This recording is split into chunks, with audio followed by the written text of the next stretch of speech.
நம்ம கரங்களை பரிசுத்த வேதாகமத்தை எடுக்கலாம். சகோதர சகோதரியே,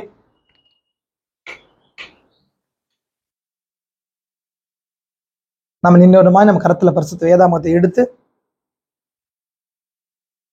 யோபுவின் புஸ்தகம் 14ஆம் அதிகாரம் 7ஆம் வசனத்திலிருந்து 9ஆம் வசனத்தை கூட வாசிக்கலாம். யோபுவின் புஸ்தகம் 14ஆம் அதிகாரம் வசனங்கள் 7 to 9 வரை. பக்கத்தை எடுத்தவங்க பக்கத்தை சொல்லுங்க.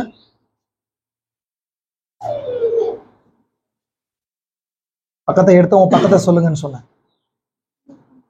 ஒரு மரத்தை குறித்தாவது நம்பிக்கை உண்டு, அது வெட்டி போட்டாலும் திரும்பவும் தழைக்கும், அதன் இளங்கிளைகள் துளிர்க்கும், அதன் வேர் தரையிலே பழையதாகி அதன் அடிக்கட்டை மண்ணிலே செத்தாலும் தண்ணீர்களின் வாசனையினால் அது துளிர்த்து இளமரம் போல் கிளைவிடும். ஆமென். வாசிக்கப்பட்ட வேத பாகங்களோடு கூட கர்த்தர் ஆசீர்வாதத்தை கூட்டுவாராக. இதுல இந்த மரத்துல நம்ம ஆல்ரெடி ஒரு மாசம் முன்னாடி ஒரு செய்தி பார்த்தோம். என்ன செய்தி பார்த்தோம்? ரெஸ்டோரேஷன், திரும்ப அளிக்கப்படுது. 7ஆம் முத்திரையின் கீழாக திரும்ப அளிக்கப்படுதல் செய்தியை பார்த்தோம். இப்ப திரும்ப அளிக்கப்படுதல்னு சொன்னா திரும்ப மூல நிலைகளை கொண்டு வருதுன்னு சொல்லி பார்த்தோம். மீன்ஸ் திரும்ப அளிக்கப்படுதலுக்குள்ள ஒரு சட்டத்தை தேவன் வச்சிருக்கிறார். அதான் என்ஃபோர்ஸ்மெண்ட். என்ஃபோர்ஸ் அப்படின்னா திரும்ப பெறுகிறதுக்கான கட்டளை வச்சு சட்டத்தை வைத்து திரும்ப கேட்கறதுன்னு சொல்லி பாக்குறமா இல்லைங்களா? அப்ப தேவன் ஒரு விசுவாசி அப்படிதான் திரும்ப முன்னிலைக்குள்ள கொண்டு வருகிறார், ஒரு சட்டத்தை வைத்திருக்கிறார். லா ஆஃப் ரிட்டர்ன், திரும்ப அளிக்கப்படுதலின் விதியை வைத்து திரும்ப கேட்கிறார். அதே போல ஒரு மணவாட்டி மரம் ஒன்று இருந்துச்சு பழைய ஏற்பாட்டுல. மணவாளின் மரம் ஒன்று இருந்து அந்த மரம் என்ன பண்ணுச்சுன்னு சொன்னா கிறிஸ்துவுக்குள்ள புதுப்பிக்கப்பட்டுச்சு. ஆதாம்ல விளக்கப்பட்ட அந்த மரம் கிறிஸ்துவுக்குள்ள என்ன பண்ணுச்சு? புதுப்பிக்கப்பட்டுச்சு. ஆனா புதிய ஏற்பாட்டுல பெந்தகோஸ்தே நாள்ல மணவாட்டி மரமானது வைக்கப்பட்டுச்சு பரிசுத்த ஆவியினால. அது சபை காலங்கள்ல அது நான்கு புழுக்களினால அது அரிக்கப்பட்டு போச்சு. கனிகளும் இலைகளும் பட்டையும் அது தண்டு பகுதியும் ஜீவனின் பாகமும் இல்லைங்களா போச்சு. அதுக்கப்புறம் திரும்ப சபைக்காலனுடைய இறுதியில தேவன் திரும்ப அளிப்பதாக வாக்குரைத்திருக்கிறார். இந்த காரியத்தை குறிச்சு பார்த்தோம். அது எப்படி ஒரு தனிப்பட்ட மனிதனின் வாழ்க்கையில நடக்குதுன்றதை குறிச்சு பார்த்தோம். ஒரு மனுஷனை பிசாசு எப்படி 4 விதமான புழுக்களாய் 4 விதமான வார்ம்ஸ், அந்த புழுக்களா பூச்சிகளா பீட்டில்ஸ் வண்டுகளா வந்து ஒரே மனுஷனுக்குள்ள இருக்கிற நிலைகளை மாற்றும் அப்படின்னு சொல்லி பார்த்தோம். இப்போ இதை குறிச்சுதான் நான் வெளிப்பாட யோபுவா சொல்லியிருக்கிறார். ஒரு மரத்தை குறிச்சு ஒரு நம்பிக்கை இருக்குது, ஹோப் இருக்குது. அது வெட்டி போட்டாலும் அதை வெட்டி போட்டு அது இல்லாம போனாலும் ஒரு நம்பிக்கை இருக்குது. ஏன்னா வேர்ல ஜீவன் பாஸ் ஆகுது. அப்படின்னா ஒரு மரம் ஜீவனை கனியிலிருந்து வேருக்கும் வேர்லிருந்து கனிக்கும் திரும்ப லா ஆஃப் ரிட்டர்ன் படி இது பாஸ் செய்து கொண்டே இருக்கும்னு சொல்றார். அதுபடி இந்த மரம் திரும்பமாய் துளிர்க்கும். அப்படின்னா இந்த மரத்துக்கு திரும்ப அளிக்கப்படுதல்ன்ற அந்த விதியின்படி எல்லாம் திரும்ப அளிக்கப்படும் சொல்றாரு இல்லைங்களா? யோபு புஸ்தகத்தை லாஸ்ட் வீக் பார்த்தோம். அநேக சத்தியங்களை குறிச்சு பார்த்தோம். யோபு புஸ்தகம் எப்படி வாசிக்கிறதுன்றதை குறிச்சு பார்த்தோம். அதே புஸ்தகத்துல இருந்து நாம் விட்டு வந்த restoration of the bride tree, அப்படின்னா restoration under the 7th seal, 7வது முத்திரையின் கீழாக திரும்ப அளிக்கப்படுதல்ன்ற காரியத்துல ஒரு மனிதனுக்கு பார்த்தோம். இன்னைக்கு சபை காலத்துக்கு பார்த்து நம்ம இந்த காரியத்தை நம்ம கொண்டு போகலாம். ஏன்னா நம்ம ஆல்ரெடி அந்த பாகத்தை விட்டு வந்தோம். அந்த மீதமான பாகத்தை சபை காலத்துல எப்படி அந்த வார்ம்ஸ் 4 புழுக்கள் எப்படி சபையை பட்சித்தது, திரும்ப தேவன் திரும்ப 4 ஜீவன்களை வச்சு திரும்ப இதை எப்படி புதுப்பிக்கிறார்ன்றதை குறிச்சு 4 கட்டங்களால அது புதுப்பித்தல் நடக்குதுன்றதை குறிச்சு இந்த நாள்ல பார்க்கலாம். ஆனா இதை பார்க்கும்போது சபையுடைய நிலை இன்னைக்கு எங்க இருக்குதுன்னு சொல்லி புரிந்து கொள்ள முடியும். விசுவாசிக்கிறீங்களா? சபையுடைய நிலையை புரிந்து கொள்ளும் போது அதோடு கூட இன்னைக்கு நம்ம எந்த நிலையில இருக்கிறோம்ன்றதை யோசிச்சு பார்க்கலாம். ஆல்ரெடி நான் சொல்லிட்டேன், தனிப்பட்ட மனிதனுக்குள்ள 4 வார்ம்ஸ் எப்படி கிரியேட் செய்யுது அப்படின்னு சொல்லி பார்த்தோமா இல்லையா? விசுவாசிக்கிறீங்களா? கண்களை மூடலாம். தேவன் பேசும்படி கண்களை மூடலாம். கிருபை நிறைந்தவரே, பரலோக பிதாவே, இந்த ஆசீர்வதிக்கப்பட்ட இந்த நாளுக்காய் கூட நன்றி. இந்த நாளிலும் கூட நீர் மீண்டுமாய் எங்களோடு கூட பேசும்படி நாங்கள் ஒப்பு கொடுக்கிறோம். யோபு சொன்னது போல ராஜா, ஒரு மரத்தை குறித்து ஒரு நம்பிக்கை உண்டு, அது வெட்டி போட்டாலும் திரும்பவும் தலைக்கும்னு சொல்லி நாங்கள் அந்த மரமாய் இருக்கிறோம். எங்கள் வாழ்க்கையில வெட்டப்பட்ட இல்ல அந்த புழுக்களால் பாதிக்கப்பட்ட பாகங்கள் ஒருவேளை இருக்குமானால் கர்த்தாவே, எங்களுக்குள்ளாய் நீர் வைத்த அந்த சிருஷ்டிப்பின் பிரமாணத்தினால, மீட்பின் பிரமாணத்தினால, திரும்ப அளிக்கப்படுதலின் பிரமாணத்தினால எங்களுக்கு மீண்டுமாய் நாங்கள் இழந்த எல்லா ஆசீர்வாதங்களையும் நாங்க இழந்து போன எல்லா வெளிப்பாடுகளையும் இந்த கால வேளையில திரும்ப அளிக்கப்படும்படியா நாங்கள் கெஞ்சுகிறோம், கேட்கிறோம்.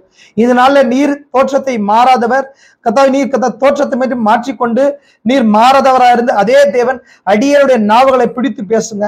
மனித ஞானங்களை கர்த்தாவே நீர்தாமே தானியேல் காலத்துல சிங்கங்களின் வாயை கட்டினது போல மனுஷ ஞானங்கள் வெளிப்படாதபடிக்கு உங்களுடைய வெளிப்பாடுகளை மாத்திரம் பேசும்படிக்கு என் வாயை கட்டி போடுங்க. நீர் என் மார்பியாய் தோற்றத்தை மாற்றிக்கொண்டு நீர் பேசுங்க.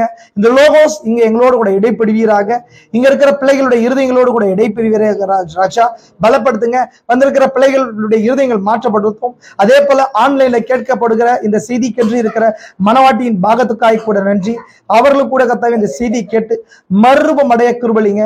இந்த உலகத்துல இருக்கிற ஒவ்வொரு மனவாட்டியின் பாகத்துக்காக கூட நன்றி. இந்த காலவேளையில் நடக்க போற அந்த ஆராதனைகளுக்காக கூட நன்றி. இந்த உலகம் முழுசும் கர்த்தாவே பரிசுத்த ஆவியானவர் மனவாட்டியோட பேசுவீராக. எங்களை தரைமட்டுமாக தாழ்த்துகிறோம். அதே போல இந்த காலவேளையில ஆராதனையில பங்கு கொள்ளாதவர்களுடைய இருதயங்களில் நீர் பேசுவீராக. அவர்களுக்கு பின்பாக செயல்படுகிற பொல்லாத கிரியைகளை கர்த்தராகிய இயேசு கிறிஸ்துவின் நாமத்தினால வெளிப்பாட்டினால அந்த ஆத்மாக்களை ஜெயம் எடுக்கிறோம்.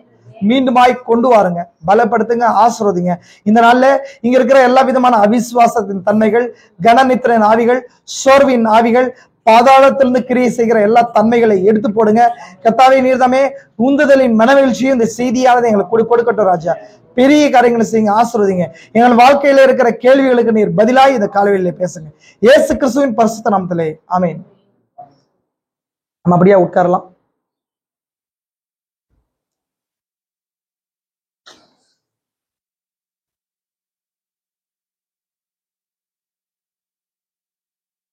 கர்த்தராகிய இயேசு கிறிஸ்துவின் பரிசுத்த நாமத்துக்கு மகிமை உண்டாகட்டும். கர்த்தர் தாமே கடந்து வந்த யாவரையும் ஆசீர்வதிப்பாராக.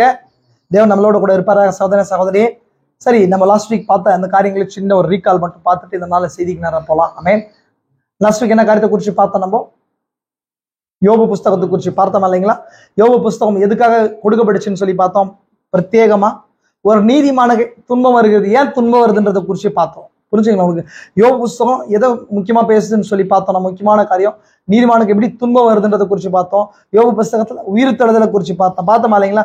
உயிர்த்தெழுதலின் நம்பிக்கையை குறித்து பார்த்தோம். யோபு புஸ்தகத்துல இருக்கிற காரியங்கள் தேவன் மீடிட்டோரியல் வர்க்க பரிந்து பேசுதல் ஊழியத்தை எப்படி செய்கிறார்ன்றதை குறித்து பார்த்தோம். ஆவிக்குரிய நினைவிழப்பை குறித்து பார்த்தோம் இல்லைங்களா? தேவனுடைய கேள்விகளே அந்த இடத்துல பதில் வருகிறத குறித்து பார்த்தோமா இல்லைங்களா? அதே போல தேவன் தன்னுடைய பிள்ளைகளை நம்புகிறார்ன்றதை குறித்து பார்த்தோம். தேவன் தன்னுடைய பிள்ளைகளை என்ன பண்றாருங்க? நம்புகிறார், நம்பிக்கை வைக்கிறார்ன்றதை குறித்து பார்த்தோம். நம்புறாரா இல்லைங்களா?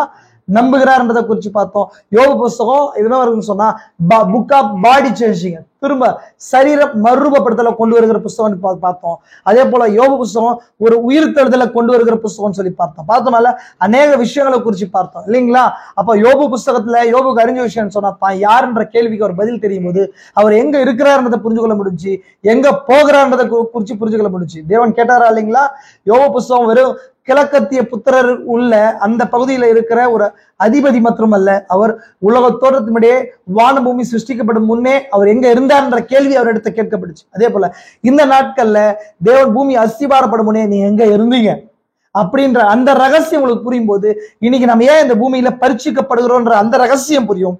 அதே போல நம்ம போய் சேர்கிற இடத்தை குறித்து தெரியும். அதே போல யோபு புஸ்தகத்துல தேவன் 7 இடிகள் மூலமா பேசினார். யோபுக்கான செவன்த் சீல் இருந்துச்சுன்னு சொல்லி பார்த்தோம் இல்லைங்களா? என்ன யோபுடைய செவன்த் சீல் விஷன் என்னன்னு சொன்ன 38வது அதிகாரத்துல தொடங்குது. தேவன் பெருங்காற்றிலே பிரதியுத்தரமாக யோபு இடத்துல பேச ஆரம்பிச்சாரா இல்லைங்களா? யோபுட தேவன் பேசினார். அதுக்கு முன்பதாக எலிகூவின் மூலமா பேசினார். எலிகூ என்ன பண்ணாரு சொன்னா யோபுக்குள்ள இருக்கிற பிளாஸ குற்றம் அவருக்குள்ள இருக்கிற அந்த சுய நீதிமானாக்கப்படுகிற காரியத்தை குறித்து சொன்னார். அதே போல மற்ற மூன்று நபர்கள் இருந்தாங்க இல்லையா? அந்த நபர்களை குறித்து கூட சொன்னார் இல்லைங்களா? அப்போ இது எல்லாத்த குறித்து யோபு புஸ்தகத்துல பார்த்தோம். யோபு புஸ்தகத்துல முக்கியமா மக்பேலாவின் ரகசியம் இருக்குது. மக்பேலா குகை எங்க இருக்குது?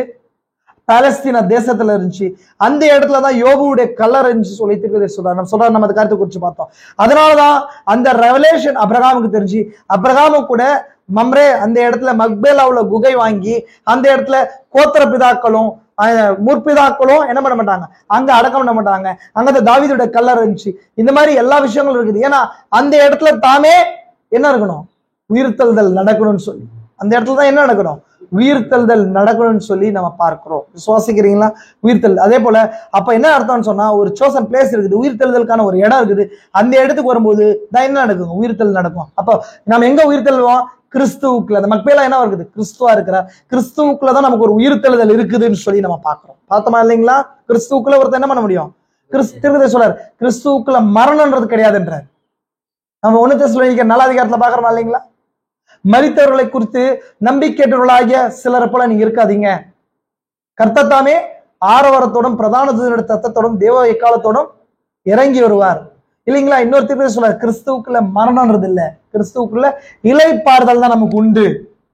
ஏன்னா கிறிஸ்துவே நித்திய ஜீவனா இருக்கிறபடினால, கிறிஸ்துவுக்குள்ள வார்த்தைக்குள்ள ஒரு மனுஷன் இந்த உலகத்துக்குள்ள போகும்போது அவன் மரணிக்கல, அவன் இளைப்பாறுதலுக்குள்ள கடந்து செல்கிறான். அவன் 6th டைமென்ஷனுக்குள்ள போறான் அப்படின்னு சொல்லி பார்த்தோம். அடுத்தது அவன் என்ன பண்ண போறான்? திரும்ப ரிட்டர்ன் ஆகும்போது உயிர்த்தெழுதலோடு திரும்ப வரான்னு சொல்லி பார்த்தோமா இல்லைங்களா? காரியத்தெல்லாம் குறிச்சு பார்த்தோம். சரி, இதே யோபு புஸ்தகத்துல இருந்து நான் ஒரு 1 month முன்னாடி கொடுத்த செய்தியோட கூட கனெக்ட் பண்ணலான்னு இருக்கிறேன். ஏன்னா நான் நிறைய செய்திகளை பார்த்து விட்டுட்டு வந்துருக்கேன், விட்டு வந்திருக்கேன். நம்ம திரும்ப 3ஆம் எழுப்பை குறிச்சு நம்ம பார்க்க வேண்டியது ஒரு பாகம் இருக்கு. ஞாபகம் இருக்கா?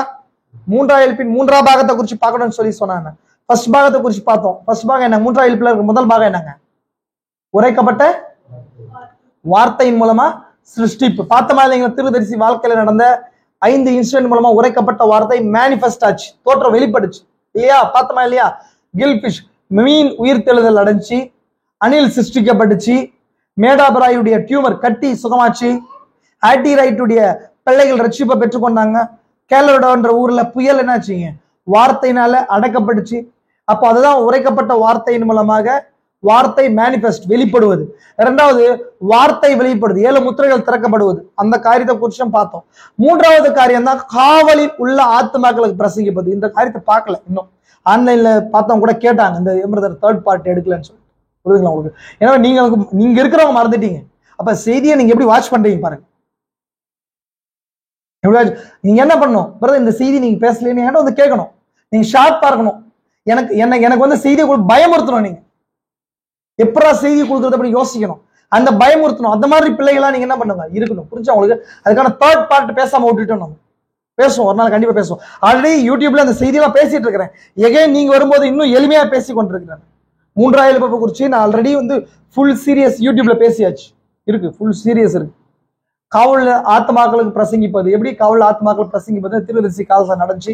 இந்த காலத்துல திரும்ப எப்படி நடக்கும்ன்றத குறிச்சு நம்ம பேசலாம் அடுத்தது. அதே போல நான் ஆல்ரெடி ஒரு செய்தி, ஒரு பிரதிநிதித்துவம் என்ற செய்தி கொடுத்தேன். அதுலயும் கூட 2வது பார்ட் விட்டுட்டேன், எடுக்க முடியல. அந்த செய்தி நான் எடுத்தேன். அது மாதிரி நிறைய செய்திகள் பார்ட்டா விடும்போது அது நான் என்ன சொன்னா, நீங்க மறந்தாலும் கூட ஆன்லைன்ல அநேக பேர் இந்த செய்தியை ஃபாலோ பண்றவங்க கேட்கறாங்க, இதோடைய 2nd பார்ட் எங்க பேசணும்னு சொல்லிட்டு. அதே போல சர்ப்பத்தின் அடிச்சு என்ற செய்தி நான் எடுக்கும்போது அதுலயே நான் ஒரு பார்ட் போடாம விட்டேன். இன்னும் அந்த யூடியூப்ல அப்லோட் பண்ணல. அவங்க கால் பண்ணி கேட்கறாங்க, அந்த பார்ட் ஏன் போடல நீங்க? அப்ப எவ்வளவு க்ளோஸா வாட்ச் பண்றாங்க பாருங்க, எவ்வளவு செய்தி வாட்ச் பண்றாங்க பாருங்க. நமக்கு அதை குறிச்சு கவலையே கிடையாது. அப்போ என்ன செய்தியில நம்ம கட்டப்பட்டிருக்கிறோம்? புரியுதுங்களா உங்களுக்கு? எனவே நம்ம 1 month முன்னாடி நம்ம ஒரு காரியத்தை பார்த்தோம், ரெஸ்டோரேஷன் ஆஃப் த பிரைட்ரி, மணவாட்டி மரம் திரும்ப அளிக்கப்படுதல் செய்தி மூலமாக மணவாட்டி மரம் எப்படி 7வது முத்திரையின் கீழாக திரும்ப அளிக்கப்படுதுன்ற தலைப்புல நான் எடுத்துட்டு வரும்போது அதுல நான் மேஜரா 2 விஷயத்த சொன்னேன். ஒண்ணு, ஒரு தனிப்பட்ட வாழ்க்கையில, மனுஷன் வாழ்க்கையில எப்படி அது நடக்குது, அந்த 4 புழுக்கள் மூலமா கெட்டு போறா அப்படின்றத குறிச்சு, திரும்ப அளிக்கப்படுதல்ன்றத குறிச்சு பார்த்தோமா இல்லையா? அர்த்தமா இல்லைங்களாங்க? ஆனா அது ரியலாவே அந்த சபைக்கான செய்தி. அது எந்த புஸ்தகத்துல இருந்து பார்த்தோம் அப்படின்னு சொன்னா, யோவேல் புஸ்தகத்துல இருந்து பார்த்தோம். யோவேல் புஸ்தகம் எப்படி வாசிக்கிறதுன்றத குறிச்சு நான் செய்தியை எடுத்துக்கிறேன். யோவேல் புஸ்தகம் 3 அதிகாரங்கள் இருக்குதுன்னு சொல்லி பார்த்தோம். அது லிட்டரலா சொன்னா first world war, second world war, third world war அப்படின்னா 5வது எக்காலம், 6வது எக்காலம், 7வது எக்காலம், 1வது ஐயோ, 2வது ஐயோ, 3வது ஐயோவை குறிச்சு அந்த புஸ்தகம் சொல்லுதுன்னு சொல்லி பார்த்தோம். ஏன்னா அதுல எக்காலங்களை குறிச்சு நம்ம வாட்சோம். 2வது அதிகாரம் வாட்சமா இல்லைங்களா? வேத வாசிப்பு பகுதியில 2வது அதிகாரம் வாட்சமா? அந்த 2வது அதிகாரத்துல நீங்க 2வது அதிகாரத்துல பாத்தீங்கன்னா 2 எக்காலங்களை குறிச்சு பேசும். பாத்தீங்களா இல்லைங்களா? அப்போ அது என்ன சொல்லுதுன்னு சொன்னா, யூதர்கள் திரும்ப சேர்றதை குறிச்சு சொல்லப்படும், மணவாட்டி மரம் திரும்ப அளிக்கப்படுதலை குறிச்சு சொல்லப்படும், 3rd வேர்ல்டு வார், அர்மேகதோன் வார குறிச்சு சொல்லப்படும், 1000 வருட அரசாட்சியை குறிச்சு சொல்லப்படும். எல்லாமே இந்த புஸ்தகத்துல இருக்குது. யோவேல் புத்தகத்துல அதுலதான் திரும்ப அழிக்கப்படுதலை குறித்து சொல்லப்படும். முதலாவது வருகையில மாம்சமான யாவரையும் ஆவியை ஊற்றுவேன்னு சொல்லப்பட்ட அந்த முதல் பாகம் அப்போஸ்தலர் நடபடிகள் 2வது அதிகாரத்துல நிறைவேறுச்சு இல்லைங்களா? உங்களுக்கு ஞாபகம் இருக்கா? அப்போஸ்தலர் 2வது அதிகாரத்துல பேதுருவை எழுந்து பேசும்போது என்ன சொல்றாருன்னு சொன்னா, இவங்க மதுபானத்தினால் நிறைந்தவர்களான்னு சொல்லி அன்னைக்கு இருக்கிற எருசலேம் பட்டணத்தாரெல்லாம் சொல்லும் போது, இது பொழுது விடிந்து 9ஆம் மணியா வேலையா இருக்கிறது யோவேல் தீர்க்கதரிசினால் சொல்லப்பட்டது போல அப்படின்னா 3ஆம் மணி வேலையா இருக்குது. யோவேல் தீர்க்கதரிசி சொல்லப்பட்டது போல மாம்சமான யாவர்கள் ஆவியை ஊற்றுவேன் அப்படின்ற அந்த வார்த்தையுடைய நிறைவேறுன்னு சொல்றாரு. அப்படின்னா முதலாம் வருகையிலே அந்த பாகம் நிறைவேறுச்சு. எது? தேவன் தன்னோட ஆவியை திரும்ப ஊற்றப்படுதல்ன்றது முதலாம் வருகையில் நடந்துச்சு, ஃபர்ஸ்ட் கமிங்ல நடந்துச்சு இல்லைங்களா? அப்போ கர்த்தருடைய பெரிதும் பயங்கரமான நாள் வருகிறதுக்கு முன்னே நான் சொன்னேன், கர்த்தருடைய பெரிதும் பயங்கரமான நாள். கர்த்தருடைய நாள் 2 பார்ட்டா இருக்குதுன்னு சொன்னேன் நான் இல்லைங்களா? மல்கியா 4 அதிகாரத்துல சொல்லப்பட்டிருக்கு இல்லைங்களா? ஆல்ரெடி நான் சொன்னேன் மல்கியா 4 ஒரு திரும்ப அளிக்கப்படுதல் நான் சொன்னேன். மல்கியா 4 அதிகாரத்துல அது திரும்ப அளிக்கப்படுதல். நான் வந்து பூமியை சங்காரத்தால் அடிக்காதபடிக்கு அவன் பிதாக்களுடைய இருதயத்தை அப்புறம் அப்படின்னா திரும்ப ஆல்ரெடி அந்த இருதயங்கள் திரும்பப்படுறது, திரும்ப கொடுக்கறதா. ஆல்ரெடி அந்த இருதயம் பிதாக்களோட இருந்துச்சு, அது இல்லாத காலங்களோட போகும்போது தேவன் திரும்ப அந்த இதயம் பிள்ளைகளோட திருப்புறார். அப்படின்னா இது மலாக்கி 4 என்னவா இருக்குது? ஒரு ரெஸ்டோரேஷன் மெசேஜ். எலியாவோட மெசேஜ் என்னங்க? நான் சொன்னேன் இரண்டாவது வருகையில இந்த 3 நபருடைய ஆவிகளோடு சேர்ந்து சொன்னேன். ஒண்ணு மோசஸ், எலியா, கிறிஸ்து இல்லைங்களா? அப்போ மோசே எதோட தொடர்பு கொண்டவர்? நியாய பிரமாணத்தோடு கிடையாது, யாத்திரையோடு தொடர்பு கொண்டவர். மறக்காதீங்க. மோசே செய்தியாளன் எதை கொண்டு வந்தார்? யாத்திரையை கொண்டு வந்தார். எலியாவுடைய செய்தி எதோட தொடர்பு கொண்டது? திரும்ப அளிக்கப்படுதோட தொடர்பு கொண்டது இல்லைங்களா? கிறிஸ்து எதோட தொடர்பு கொண்டவர்? எதோட தொடர்பு கொண்டவர்? மறுபிறப்போடு தொடர்பு கொண்டவர். கரெக்டுங்களா? புதிய பிறப்போடு தொடர்பு கொண்டவர். பழைய ஏற்பாட்டுல புதிய பிறப்பின் அனுபவம் கிடையாது. பழைய ஏற்பாட்டுல என்ன இல்ல? புது பிறப்புன்ற கான்செப்டே கிடையாது. இயேசு கிறிஸ்து வந்து நிக்கோதேமு கேட்கிறார், நான் எப்படி பரலோக ராஜ்யத்துக்கு போகணும் அப்படின்னு சொல்லி அந்த ஒரு கொஸ்டின் அங்க வரும்போது, சரி நான் நிக்கோதேமு கிட்ட பேசும்போது இயேசு கிறிஸ்து விட்டு நடக்கிற அற்புத அடையாளங்களை குறித்து பேசும்போது இயேசு கிறிஸ்து பரலோக ராஜ்யத்துக்கு போறதுக்கான ரகசியத்தை சொல்றார். ஒருவன் மறுபடியும் பிறக்காவிட்டால் பரலோக ராஜ்யத்தை பிரவேசிக்க முடியாது. ஒருவன் ஜலத்தினால் ஆவினால் பிறவாவிட்டால் அப்படின்னா ஒரு புதிய பிறப்பை குறித்து இயேசு கிறிஸ்து சொல்றார். என்ன காரணம்? ஓல்டு பர்த் வந்து அது கரெக்டட் ஒன்னா இருக்குது, பழைய பிறப்பு வந்து எப்படியா இருக்குது? அது கரைப்படுத்தப்பட்டதா இருக்குது. அதனாலதான் இதுல பாவம் இருக்குது. அதனாலதான் பரலோக ராஜ்யத்திலே போக முடியாது. ஆதாமின் மூலமா அந்த பிறப்பு, சரிதான், தாய் தரப்பு தகப்பன் மூலம் வந்த பிறப்பு. அப்ப அதனால நாம பரலோக ராஜ்யத்துக்கு போறதுக்கு ஒரு புதிய பிறப்பு தேவைப்படுது. அதை குறித்து சொன்னவர் இயேசு கிறிஸ்து. மோசஸ் ஒரு யாத்திரையிலிருந்து, அடிமைத்தனத்திலிருந்து, அடிமையான தேசத்திலிருந்து ஒரு விடுதலையான தேசத்துக்கு கொண்டு போனவர். அதே போல இந்த நாட்களே அந்த ஆவி வந்திருக்குது. தீர்க்கதரிசி மூலமா 3வது யாத்திரை நடந்துச்சா? மோசஸ் உடைய ஆவி திரும்ப கொண்டு வந்துச்சு, யாத்திரை தொடங்கி இருக்குது இன்னைக்கு. 2வது எலியாவுடைய ஆவியின் மூலமாக எல்லா ரகசியங்களும் திரும்ப அளிக்கப்பட்டிருக்கு. தகர்க்கப்பட்ட பலிப்பீடம் செப்பனிடப்பட்டிருக்குது. புரிஞ்சுங்களா உங்களுக்கு? தகர்க்கப்பட்ட பலிப்பீடம் சொன்னா கற்கள் அப்படின்னும் போது எப்பொழுதுமே விசுவாசிகளுக்கு அடையாளமா இருக்கிறாங்க இல்லைங்களா? அதை சேர்ந்த ஒரு சபையானது அமைக்கப்படுது. அதுலதான் தேவன் என்ன பண்ணுவார்? அசைவாளர் தன்னுடைய அக்கினியை இறக்குவார் இல்லைங்களா? மீண்டும் எந்த மினிஸ்ட்ரியில இருக்கிறோம்? ஃபயர் மினிஸ்ட்ரியில இருக்கும். எந்த மினிஸ்ட்ரி? எலியாவுடைய ஊழியமே என்ன மினிஸ்ட்ரிங்க? அக்கினி ஸ்தம்பம் ஊழியமா இல்லைங்களா? அப்ப அக்கினி ஸ்தம்பம் எங்க புனரமைக்கப்பட்டுச்சுன்னு சொன்னா கர்மேல் பர்வதத்துல புனரமைக்கப்பட்டுச்சு இல்லைங்களா?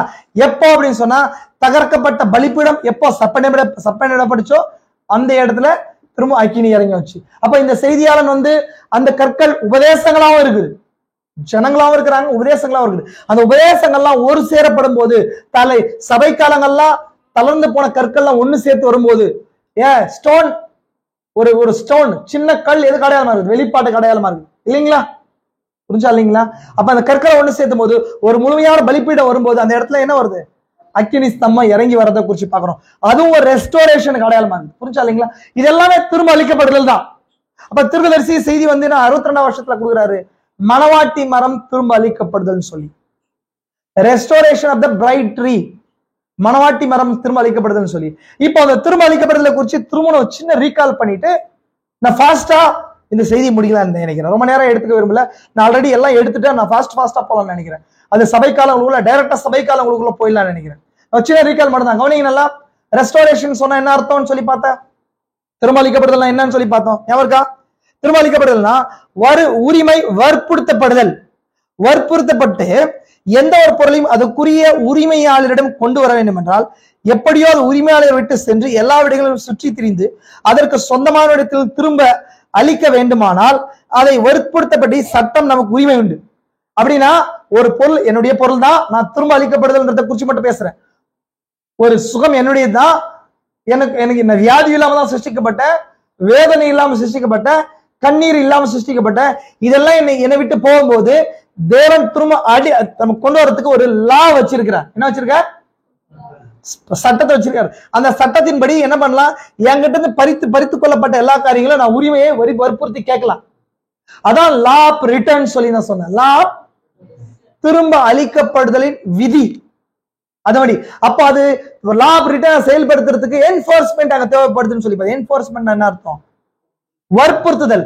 அப்போ கெஞ்சி கேட்கறது கிடையாது, பிசாசு இருந்து வலுக்கட்டாயமா அந்த சட்டத்தை வச்சு வாங்குறதுன்றார். இந்த சட்டம் என்னவா இருக்குது? தேவனுடைய வார்த்தையா இருக்குது. இந்த நேரத்துக்கு தேவனுடைய வார்த்தை உங்களுக்கு வெளிப்படுத்தப்படும் போது உங்களுடைய கண்ணீரை, உங்களுடைய வேதனையை, உங்களுடைய கஷ்டத்தை பிசாசு இருந்து அவங்க கிட்ட கொடுத்துட்டு அவங்க கிட்ட இருக்கிற எல்லா சந்தோஷத்தை எடுத்துக்கிறான். உங்க வேதனை, உங்களுடைய சுகநலத்தை எடுக்கிறான். குடும்பத்துல இருக்கிற சந்தோஷ சமாதானம் எடுத்துக்கும் போது நீங்க தேவனுடைய சட்டத்தை எடுக்கணும். பிசாசு கிட்ட போய் அதை நீங்க வலுக்கட்டாயமா வாங்கணும். என்ன பண்ணுங்க? வலுக்கட்டாயமா வாங்கணும். ஏன்னா நம்ம எந்த காலத்துல வாழ்ந்து கொண்டிருக்கிறோம்னு சொன்னா ரெஸ்டோரேஷன் ஏஜ்ல வாழ்ந்து கொண்டிருக்கிறோம். இழக்கப்படுற காலத்துல வாழல. நம்ம இழந்துட்டீங்க எல்லாமே. நீங்க எந்த காலத்துல வாழல? நம்ம எந்த காலத்துல வாழலங்க? இழக்கப்படுற காலத்துல வாழல. ஆல்ரெடி எல்லா காரியத்தையும் நம்ம இழந்து போயிட்டோம். இப்போ திரும்ப பெருகிற காலத்துல வாழ்ந்து கொண்டிருக்கிறோம். அந்த திரும்ப பெருகிறதுக்கும் இழக்கப்படுறதுக்கும் சென்டர்ல ஒரு லா கிரியை செய்யுது. அந்த லா தான் இந்த மாதிரி வெளிப்படுத்தப்பட்ட வார்த்தையா இருக்குது. அதை வைத்துதான் நீங்க திரும்ப என்ன பண்ணணும்? பிசாசு போராடி ஜெயிக்கணும், போராடி வாங்கணும். பிசாசை என்கிட்ட எடுத்துக்கொண்ட சந்தோஷத்தை திரும்ப கொடு. ஏன்னா நான் வியாதி இல்லாம தேவன் படிச்சேன், அதை திரும்ப கொடு. எனக்குள்ள இருக்கிற கடன் பிரச்சனை, நான் விடுதலையா இருந்த அந்த விடுதலையை திரும்ப கொடு அப்படின்னு சொல்லி உங்களுக்கு வற்புறுத்ததுக்கான சட்டத்தை தேவன் வச்சிருக்கிறார். அது உங்களுடைய உரிமையா இருக்கு. விசுவாசிக்கிறீங்களா? நீங்க என்ன பண்ணக்கூடாது? அவங்கள்ட்ட கெஞ்சின்னு திருதேசி சொல்றாரு, அவங்கள்ட்ட என்ன பண்ணாது? பேரம் பேசக்கூடாது. என்ன பண்ணக்கூடாதாங்க? பேரம் பேசுறதுன்னு அர்த்தங்க. பேரம் பேச நம்ம பிசாசு என்ன பண்றோம்? பேரம் பேசுறோம். பேரம் பேசுறது என்ன சொல்லுவாங்க கன்னடத்திலே?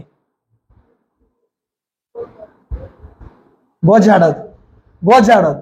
அவட பேரம் பேசுறது எப்படி? பேரம் பேசுறோம்னா உங்க சந்தோஷத்துக்காக நீங்க வேற ஏதாவது ஒண்ணு பிசாசு தர்றது, கொஞ்ச நேரம் சந்தோஷத்துக்காக வேற ஏதாவது தர்றது. தரீங்களா இல்லைங்களா? பிசாசு காம்ப்ரமைஸ்ல போறோமா இல்லையா? அப்ப முழுமையான விடுதலை கிடையாது.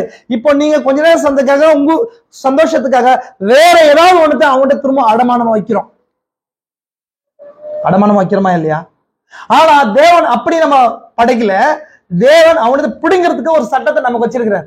நம்ம ஃபேவரா ஒரு லா ஒண்ணு இருக்கு, திரும்ப அளிக்கப்படுதலின் விதி இருக்கு இல்லைங்களா? லா ஆஃப் ரெஸ்டோரேஷன் இருக்கு. அதை வச்சு அவன்கிட்ட வாங்கணும். நம்ம என்ன பண்றோம்னு சொன்னா, நாம அவன்கிட்ட என்ன பண்றோம்? பேரம் பேசி நம்ம கிட்ட இருக்கிற மீதமான காரியத்தை அவனுக்கு கொடுத்துறோம். புரிஞ்சா உங்களுக்கு? பாருங்க, நான் ஃபாஸ்டா முடிக்கிறேன். பாருங்க, திருதேசி சொல்றாரு, என்ன சொல்றாரு பாருங்க. இதை செய்வதற்கு நமக்கு அதை வற்புறுத்தி கேட்க ஒரு சட்டம் இருக்குமானால் ஒரு அதிகாரம் உண்டு. இது திரும்ப அளித்தலின் சரியான நிலைமையை வற்புறுத்தி கேட்டல், திரும்ப பெற்றுக்கொள்றதுக்கான சரியான வழி எதுவாங்க? வற்புறுத்தி கேட்கறது. பிசாசு கண்டிப்பா கொடுக்கணும். நீ என் சந்தோஷம் உன்னுடையது கிடையாது, என்னோட சந்தோஷம் தேவன் கொடுத்தது இல்லைங்க. என்னுடைய விடுதலை, என் சுகமான சரீரம் உன்னுடையது கிடையாது, என்னுடையது குடின்னு சொல்லணும். புரியுதுங்களா? அப்ப உங்களுடைய சந்தோஷத்துக்காக போய் விற்கிறதுக்கு முன்னாடி விழுறது கிடையாது. உங்களுடைய சந்தோஷத்துக்கு நீங்க என்ன பண்றீங்க? உங்க சுயாதீனத்தை அந்த இடத்துல இழந்து அவங்களோட சந்தோஷத்தை வாங்குறீங்க. அது பேரம் பேசுதலா இருக்கு. புரிஞ்சா உங்களுக்கு? அடுத்தது பாருங்க, அப்ப அதுதான் ரெஸ்டோரேஷனுக்கான பிரேக் பாயிண்டா இருக்குது. முதல் பாயிண்டா இருக்குது வறுமை. உங்களுடைய உரிமையை ஃபர்ஸ்ட், அது உங்களுடைய உரிமையா இருக்கு. திரும்ப அளிக்கப்படுதல் அப்படின்றத நான் எக்ஸ்பிளைன் பண்றேன். திரும்ப அளிக்குதல் அப்படின்னு சொன்ன ரெஸ்டோரேஷன் சொன்னா உங்களுக்கான உரிமைகள், உங்களுக்கான விடுதலை அது யார்கிட்ட இருக்குது? உங்க எதிராளி கிட்ட இருக்குது. அதை திரும்ப வாங்குறதுக்கான சட்டம் இருக்குது. அந்த சட்டத்தின்படி வறுமை அந்த உரிமையை வற்புறுத்தி கேட்கணும். அதான் விஷயம். எப்படி கேட்கணும்? வற்புறுத்துதல், கெஞ்சது கிடையாது. சட்டத்தை விட்டு எப்போதுமே சட்டம் வந்து கெஞ்சாது. சட்டம் என்ன பண்ணாது? கெஞ்சாது, உரிமை தான் கேட்கும்.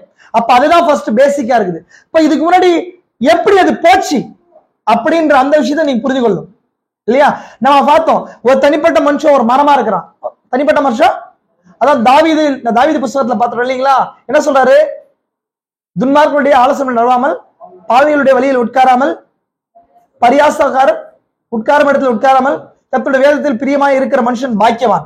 அவன் நீர்க்கால்களின் ஓரமாய் நடப்பட்டு தன் காலத்தில் கனியை கொடுக்கிற இலை உதிரா மரத்தை போல இருப்பான். அவன் செய்வதெல்லாம் வாய்க்கும். அப்படின்னா இங்க இது மணவாட்டி மரம்ன்ற தீர்க்கதரிசி.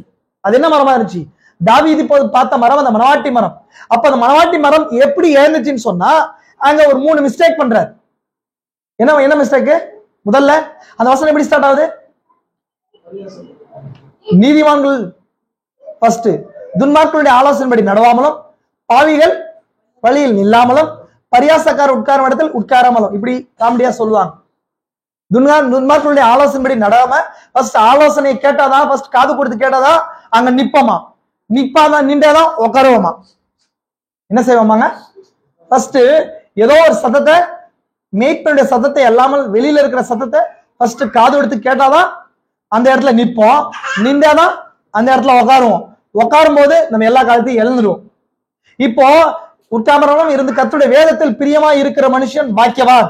இதெல்லாம் இல்லாம அப்படி இருக்கும்போது தான் எப்ப அந்த மரம் வந்து அந்த நிலைகளுக்குள்ள போச்சோ, துன்மார்க்கருடைய ஆலோசனையில் நடக்க ஆரம்பிச்சிச்சோ, கேட்க ஆரம்பிச்சிச்சோ, அப்புறம் நிக்க ஆரம்பிச்சிச்சோ, இல்ல உட்கார ஆரம்பிச்சிச்சோ, தனக்குள்ள இருக்கிற எல்லா காரியங்களையும் இழக்க ஆரம்பிச்சிச்சு. அப்ப அந்த மரம் ஃபர்ஸ்ட் முதல்ல நம்பும். அப்ப ஃபர்ஸ்ட் ஒரு மனுஷனை பிசாசு எப்படி டார்கெட் பண்றான்? முதல் வண்டி என்னவா இருக்குது அப்படின்னா, நம்ம பார்த்தோமா இல்லையா? ஃபர்ஸ்ட் வண்டி அது என்ன வண்டா இருக்கு? நான் பார்த்தோம். அந்த அந்த காரியத்தை காட்டுற மாதிரி லோகஸ்ட், பச்சை புல் இல்லைங்களா?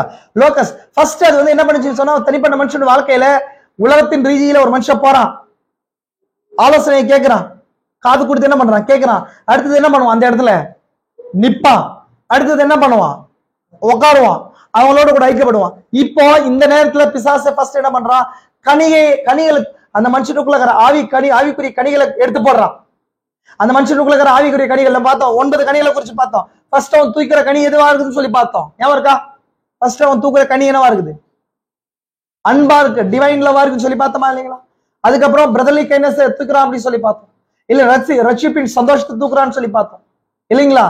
அப்புறம் இந்த மாதிரி எல்லா கனிகளை அவன் எல்லாத்தையும் தூக்கிட்டான். ஒண்ணு கனியை தூக்குறான். ரெண்டாவது அடுத்தது என்ன செய்யறான்னு சொன்னா, இலைகளை எடுத்து போடுறான். இலைகள் எதுக்கு அடையாளமா இருக்குன்னு சொல்லி பார்த்தோம். லீவ்ஸ் எதுக்கு அடையாளமா இருக்குது? ஐக்கியத்துக்கு அடையாளமா இருக்கு. அப்ப என்ன பண்றான்னு சொன்னா, ஒரு மனுஷனுக்கு கனி போயிடுச்சுன்னு சொன்னா எப்படி கனி போகுது? இந்த உலகத்தோட துன்மார்க்கருடைய ஆலோசனைப்படி பாவிகளுடைய வழியில நிக்கிறது, பரியாசக்கார உட்கார இடத்துல உட்கார்றது, இப்படி போகும்போது ஒரு மனுஷனுக்கு கனி போவோம். அதுக்கப்புறம் இலை ஐக்கிய போவோம். இலைன்றது எதுக்கு அடையாளமா பார்த்தோம்? ஐக்கியத்துக்கு அடையாளமா பாக்குறோம் இல்லைங்களா? இலைகளுக்கு கீழே தான் என்ன இலை பாறல்ல இருக்கும். நம்ம அந்த காரியத்தை குறிச்சு பார்த்தோம். அதுக்கப்புறம் மூணாவது என்ன செய்வான்னு சொன்னா, அவனோட பட்டை, அப்படின்னா அவன் போர்த்திருக்கிற போர்வை, அதான் சரியான டாக்டரின் பார்த்தோம். சரியான டாக்டரின் போதனையா இருக்குது இல்லைங்களா? பட்டைன்றது என்னங்க? பட்டை தான் மரத்துடைய ஈர பசைய பாதுகாக்கும் இல்லையா? அப்ப ஏன்னா ஒரு காலத்துல ஜீவன் பட்டையில தங்குது. பட்டை வேர்ல இருந்து எதுக்கு வருங்க? தண்டுக்கும், தண்டுல இருந்து பட்டைக்கும், பட்டையில இருந்து இலைக்கும், இலையில இருந்து கனிக்கும் வரும் ஜீவன் இல்லையா? அப்ப கனிய எடுத்து போட்டாச்சு. அதுக்கப்புறம் எதை காலி பண்றான்? இலையை காலி பண்றான், ஐக்கியத்தை காலி பண்றான். அடுத்தது எதை பண்றான்னு சொன்னா, பட்டையை காலி பண்ணி பட்டைக்குள்ள அந்த தண்டு பகுதிக்கு புரியுதுங்களா? தண்டு ஸ்டேக், அந்த தண்டு பகுதிக்கு என்ன பண்றான்? உள்ள போய் ஜீவனை எடுத்துறான். தண்டுக்குள்ள இருக்கிற அந்த ஜீவன் மேல பாஸ் ஆகிற பகுதியை எடுத்துட்டான்னு சொன்னா, அதை என்ன பண்ணுது? வேருக்கு தான் போகணும். அதை போல ஒரு மனுஷனை எப்படிதான் பிசாசு டீக்ரேட் பண்ணி தள்ளுவான். நான் பார்த்தேன். அதை தேவன் திரும்பவும் ரெஸ்டோர் பண்றாரு. எப்படி ரெஸ்டோர் பண்றாரு? தேவன் ரெஸ்டோர் பண்றதுக்கும் 4 காரியங்களை வச்சிருக்கிறார். 4 ஜீவனின் செய்தியாளர்களை வைத்து அவர் ரெஸ்டோர் பண்றாருன்னு சொல்லி தனிப்பட்ட மனுஷனுடைய வாழ்க்கையில இந்த காரியத்தை குறிச்சு பார்த்தோமா இல்லையா? அர்த்தமா இல்லைங்க? ஞாபகம் இருக்குங்களா? இப்போ சபைக்கு நம்ம பார்க்கலாம். இப்போ நான் ஃபாஸ்டா நோட்ஸ் வாசிக்கல, நான் ஃபாஸ்டா நான் போயிடுறேன். கவனிங்க, நல்லா ஃபாஸ்டா போடுறேன். நான் ஒரே ஒரு சார்ட்டை வச்சு எல்லா காரியத்தையும் எக்ஸ்பிளைன் பண்ணலாம்னு இருக்கிறேன். நமக்கு தெரியும். நீ ஃபாஸ்டா பதில் சொல்லு எனக்கு. எத்தனை சபை காலங்கள் இருக்கு சொல்லுங்களேன். 7 சபை காலங்கள். Ephesus, Smyrna, Pergamos, Thyatira, Sardis, Philadelphia, Laodicea. கவனிச்சீங்களா? 7 சபை காலம் இருக்குது. எவ்வளவு ஜீவன்கள் இருக்கு? என்னென்ன ஜீவன்? கல்லுக்கு ஃபர்ஸ்ட் என்னங்க?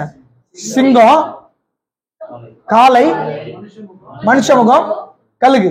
அப்போ இது 7 சபை காலத்துல எத்தனை ஜீவனை தேவன் அனுப்புறார்? 4 ஜீவன்களை. கரெக்டுங்களா? எத்தனை குதிரைகள் இருக்கு? 4 குதிரைகள். என்னென்ன குதிரை இருக்கு? வெள்ளை குதிரை, சிகப்பு குதிரை, கருப்பு குதிரை, மங்க பேலார் 4 குதிரைகள்.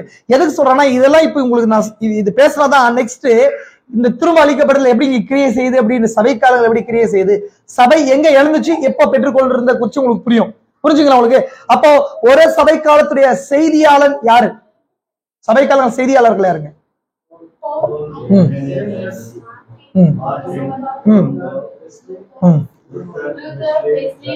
போதும். அடுத்தது எத்தனை முத்திரைகள் இருக்கு? 7 முத்திரைகள். எதுக்கு நான் தெரிஞ்சு மாதிரி இல்ல கேட்கிறேன். முதல் முத்திரை என்னவா இருக்குது? வெள்ளை குதிரை மேல புறப்பட்டு போறதா இருக்கு. புரியுதுங்களா உங்களுக்கு? இரண்டாவது முத்திரை என்னங்க? கருப்பு முதிரையில புறப்பட்டு போறதா இருக்கு. மூன்றாவது முத்திரை என்னங்க? சிகப்பு குதிரையில புறப்பட்டு போறது. 4வது முத்திரை மங்கி நிற குதிரை மேல புறப்பட்டு போறதா இருக்கு. 5வது முத்திரை என்ன? பலிப்பீடத்தின் கீழே இருக்கிற ஆத்மாக்களை குறிச்சு பார்க்கிறோம். 5வது முத்திரை. 6வது முத்திரை என்னங்க? 6வது முத்திரை பிளைனா சொல்லக்கூடாது, கரெக்டா சொல்லணும். 6வது முத்திரையில பார்க்கும்போது 7 எக்காலங்களை குறிச்சு பார்க்கிறோம். 6வது முத்திரை நம்ம பார்த்தோமா? புதன்கிழமை பார்த்தோம். எங்க வெளிப்படுத்தின விசேஷம் 8ஆம் அதிகாரத்துல இருந்து 10வது வரைக்கும் 7 எக்காலங்களுக்கு இருந்து பார்த்தோம். இதே எக்காலங்கள்ல உபத்திரவம் இருக்குது. அது பிளைனா சொல்லணும், உபத்திரவம் சொல்லணும். ஆனா லிட்டரலா அதுக்குள்ள இருக்கிற விஷயங்கள் என்னங்க? எக்காலங்களும் கலசங்களும் இருக்குது. புரிஞ்சாலங்க? 7வது முத்திரை என்னங்க? 7வது முத்திரைன்றது என்னங்க? கர்த்தருடைய வருகை. வெளிப்படுத்தல 10ஆம் அதிகாரம் அது. புரிஞ்சா உங்களுக்கு? சரி, இப்ப நெக்ஸ்ட் நம்ம இதுக்குள்ள போலாம். கவனிங்க நல்லா. எப்படி சபை காலத்தை குறிச்சு போகும்போது சபை காலத்துல 7 சபை காலத்தை குறிச்சு 2வது அதிகாரம் 3வது அதிகாரம் வெளிப்படுத்தல் 2:3 இருக்குது. வெளிப்படுத்தல் 2வது அதிகாரம் 3வது அதிகாரத்துல இருக்குது. இந்த 7 சபை காலத்திலயும் செய்திகள் எப்படி போச்சு, திரும்ப எப்படி ரெஸ்டோர் ஆச்சுன்றத குறிச்சு நான் சொல்றேன். புரிஞ்சா உங்களுக்கு? எப்படி போச்சு, எப்படி திரும்ப வந்துச்சுன்றதை குறிச்சு சொல்றேன். அது எப்படி போச்சுன்றதை குறிச்சு தீர்க்கதரிசி சொல்றாரு. அந்த லைன் ஒரே ஒரு லைன் மட்டும் நான் வாசிக்கிறேன் பாருங்களேன்.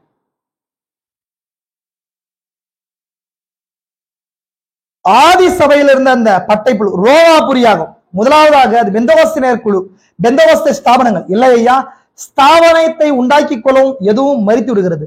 இன்னும் சில நிமிடங்களில் வேத வாக்கியங்களை கொண்டு அதை நிரூபிக்கிறேன் பாருங்கள். ஆனால் அந்த பெந்தகோஸ்தே அனுபவம் யாருக்காக இருந்தது? அது கத்தோலிக்கர்களுக்காகத்தான். கவனிங்க.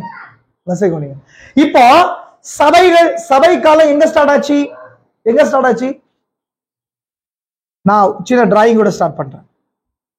சபை காலம் எங்க ஸ்டார்ட் ஆச்சு தெரியலையா?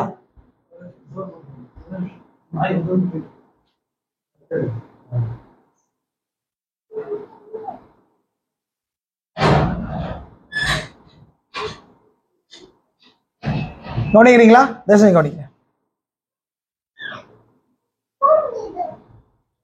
சபை காலம் எங்க ஸ்டார்ட் ஆச்சு? 53 ஏடியில.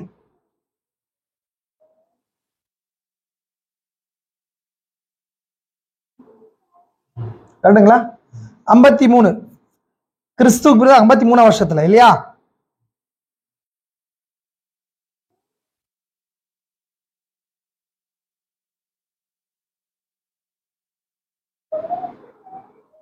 கவனிச்சுக்கோங்க. 53 ஸ்டார்ட் ஆச்சு. கவனிச்சுக்கோங்க நல்லா. 2வது சபைக்கால எங்க ஸ்டார்ட் ஆச்சு? 53 இருந்து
புரிஞ்சா உங்களுக்கு?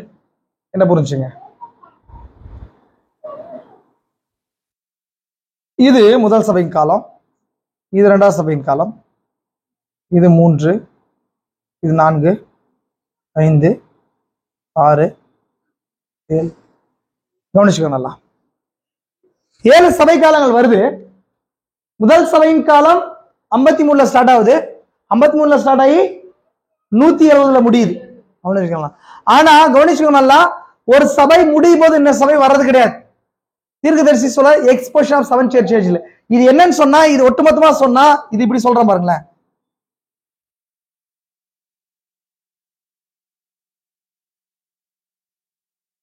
ரெண்டாயிரம் வருஷம் இது. இயேசு கிறிஸ்து இது 53 இல்லைங்களா? இங்க பாருங்களா, இந்த 53க்கு முன்னாடி ஒரு காலம் இருந்திருக்கணும் இல்லையா? எப்படி எங்க இருந்துச்சு சபை? 53 வச்சு கிறிஸ்துவோடைய மரணம் எங்க?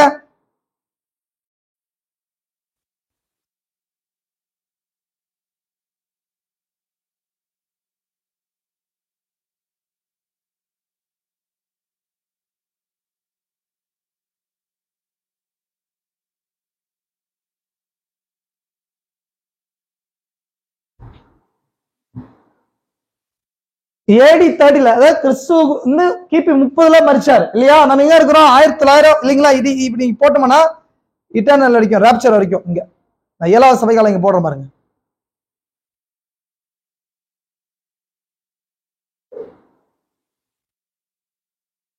ராப்சர்னா எடுத்துக்கொள்ளப்படுது, கரெக்டுங்களா? 30, 53 தான் சபை காலம், எபேஸ் சபை காலம் வருது இல்லையா? எத்தனை சபை காலம்? 7 சபை காலம் எபேஸ் இல்லைங்களா? ரெண்டாவது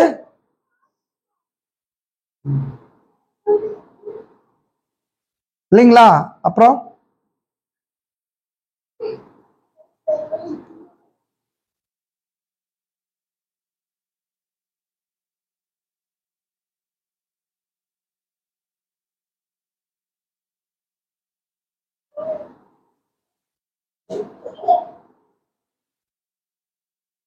கவனிச்சிங்களா? கவனிங்களா? எதுக்கு சொல்றேன்றது முக்கியமா புரிஞ்சுவாங்க. கிறிஸ்துவுடைய மரணம் கிபி 30 நடந்துச்சு. ஆனா சபை காலம் ஸ்டார்ட் ஆனது எங்க? கிபி 53 தான். ஆனா இங்க 53க்கும் 30க்கும் சென்டர்ல இவங்க ஒரு 23 வருஷம் இருக்கு. எத்தனை வருஷம் இருக்கு?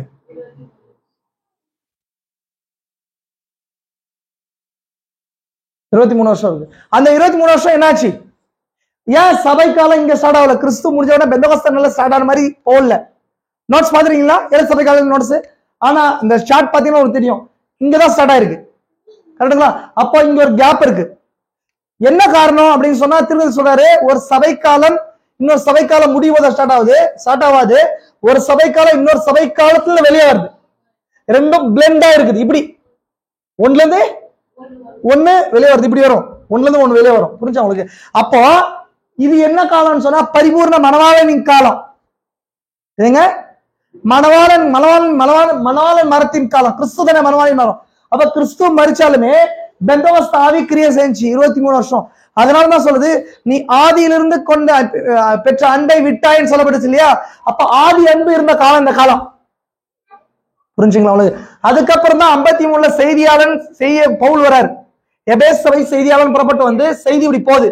இப்படி போனாலுமே இந்த செகண்ட் நீங்க பாருங்களேன், இந்த செய்தி போகுது. ஆனா ரெண்டாவது சிமிர்னா சென்டர்ல ஸ்டார்ட் ஆகுது, 170 ஸ்டார்ட் ஆகுது. புரிஞ்சா நான் சொல்ற விஷயம்? புரியுதா? ஏன்னா ஒரு சபை காலம் போகும்போது இன்னொரு சபை காலம் வெளியே வருதுன்னு சொன்னாங்க. ரொம்ப இம்பார்ட்டன்டான விஷயம் சர்வீஸுக்கு. இது என்னங்க? கிறிஸ்துவுடைய காலம் இது. அதாவது மணவாளனுடைய காலம் இது. இது பிரைட் க்ரூம் ஏஜ். எப்படி போடுறேன்?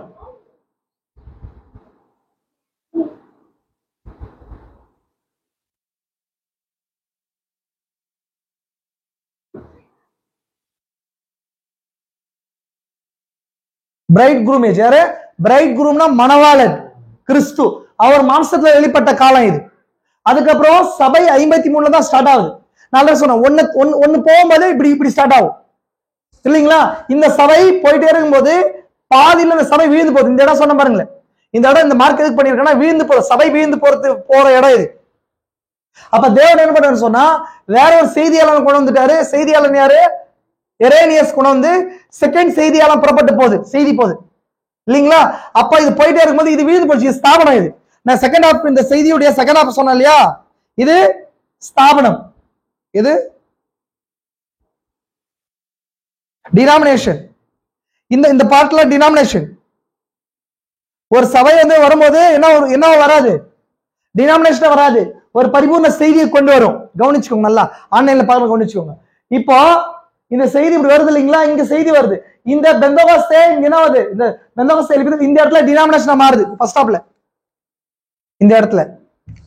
இப்போ அதனால செய்தியாளன் வந்து எபேசு சபை ஸ்டார்ட் பண்ணாரு. இந்த எபேசு சபை போய் இந்த டினாமினேஷன் மாறதுக்கு முன்னாடி தேவன் சிமர்னாவை ஸ்டார்ட் பண்ணி எரேனிய செய்தியாளர் அனுப்பி ஒரு செய்தியை கொடுக்குறாரு. கவனிச்சுக்கோங்க நல்லா. அப்போ இவங்க ஏற்றுக்கொள்ளாத ஒரு கூட்டம் என்ன ஆகுதுங்க, செய்தி ஏற்றுக்கொள்றாங்க. இது கூட போயிடுச்சு. யாருங்க, இரேனியஸ் வராரு, இரண்டாவது செய்தியாளர் வந்து புது செய்தியை கொண்டு வந்து போயிட்டே இருக்கும் போது செய்தியாளர் மறிச்ச உடனே இந்த இடத்துல இந்த டினாமினேஷன் ஆக ஆரம்பிக்குது. அதுக்கப்புறம் பெர்கமோ, அதாவது யார் வருது, மார்டின் வராரு இல்லைங்களா. மார்டின் வந்து இந்த இடத்துல செய்தியை ஸ்டார்ட் பண்ணும்போது இந்த இடத்துல டினாமினேஷன் மாறிடுச்சு, இங்க புது செய்தி புறப்பட்டு வருது. புரிஞ்சா இல்லைங்களா? இது ஸ்தாபனமா மாறும்போது அடுத்த செய்தி தியாத்ரா செய்தி வந்துருது, கொலம்பாஸ் வராரு. புரிஞ்சா இல்லைங்களா? இப்படிதான் வந்து இது டினாமினேஷன்ஸ் வருது. இந்த ரெட்டா போட்டிருக்கலாம், இது டினாமினேஷன்ஸ். புரிஞ்சா உங்களுக்கு? ஸ்தாபித்துக் கொள்வது. புரிஞ்சுங்களா உங்களுக்கு? எதுக்கு சொன்னா, இப்போ இந்த இடம் போல இங்க ஒரு இடம் இருக்கு, லவோதிக்கே சபை காலம் இங்க ஸ்டார்ட் ஆகுது. எங்க பிலதெல்பியா முடிஞ்சு 1906 வருது. இந்த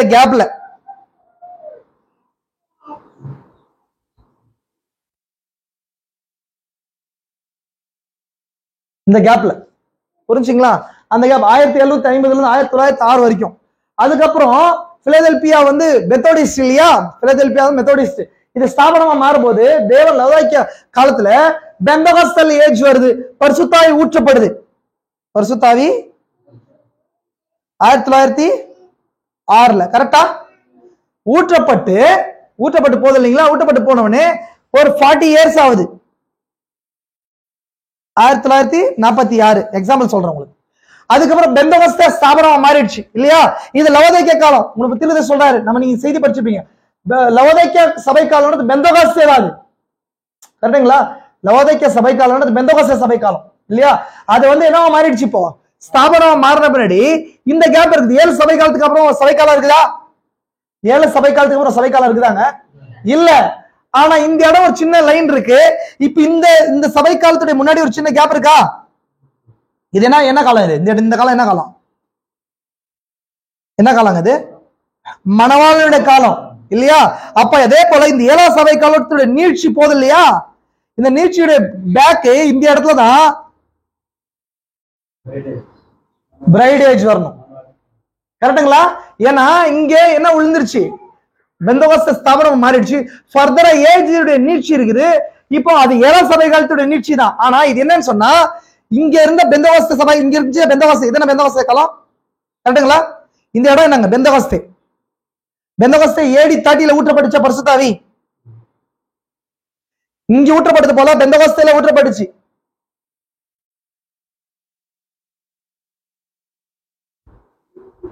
பெந்தகோஸ்தே ரிவைவல் இருந்துச்சு. அப்போ 7க்கு அப்புறம் ஒரு இது இருக்கா? 7க்கு அப்புறம் நம்பர் இருக்காங்களாங்க? இல்ல. என்ன இருக்குது 7க்கு அப்புறம்? 8 என்ன அர்த்தம்? நித்தியம். அப்படின்னு சொன்னா இது திரும்ப எங்க வந்துருக்கு, திரும்ப இங்க வந்திருக்கு, கரெக்டா? 7க்கு அப்புறம் ஒரு காலம் கிடையாது. இந்த சின்ன ஏஜ் திரும்ப இந்த இடத்துக்கு வந்திருக்கு. புரிஞ்சா? ஏன்னா இந்த ரிவைவல் திரும்ப இங்க வந்துச்சு இல்லைங்களா. இது டினாமினேஷன் மாறிடுச்சு. திரும்ப நியூ ஏஜ் திரும்ப வந்திருக்கிறோம், நம்ம நியூ ஆல்பா ஏஜ்க்கு வந்திருக்கிறோம். இப்ப இதான் என்ன பண்றேன், 7க்கு அப்புறம் காலம் இல்லாதனால இது எப்படி போடுறேன், நித்தியம் போடுறேன், இது இன்ஃபைனைட்னு போடுறேன். என்ன சொல்லுவாங்க, அது முடிவில்லாத, திரும்ப தொடருது.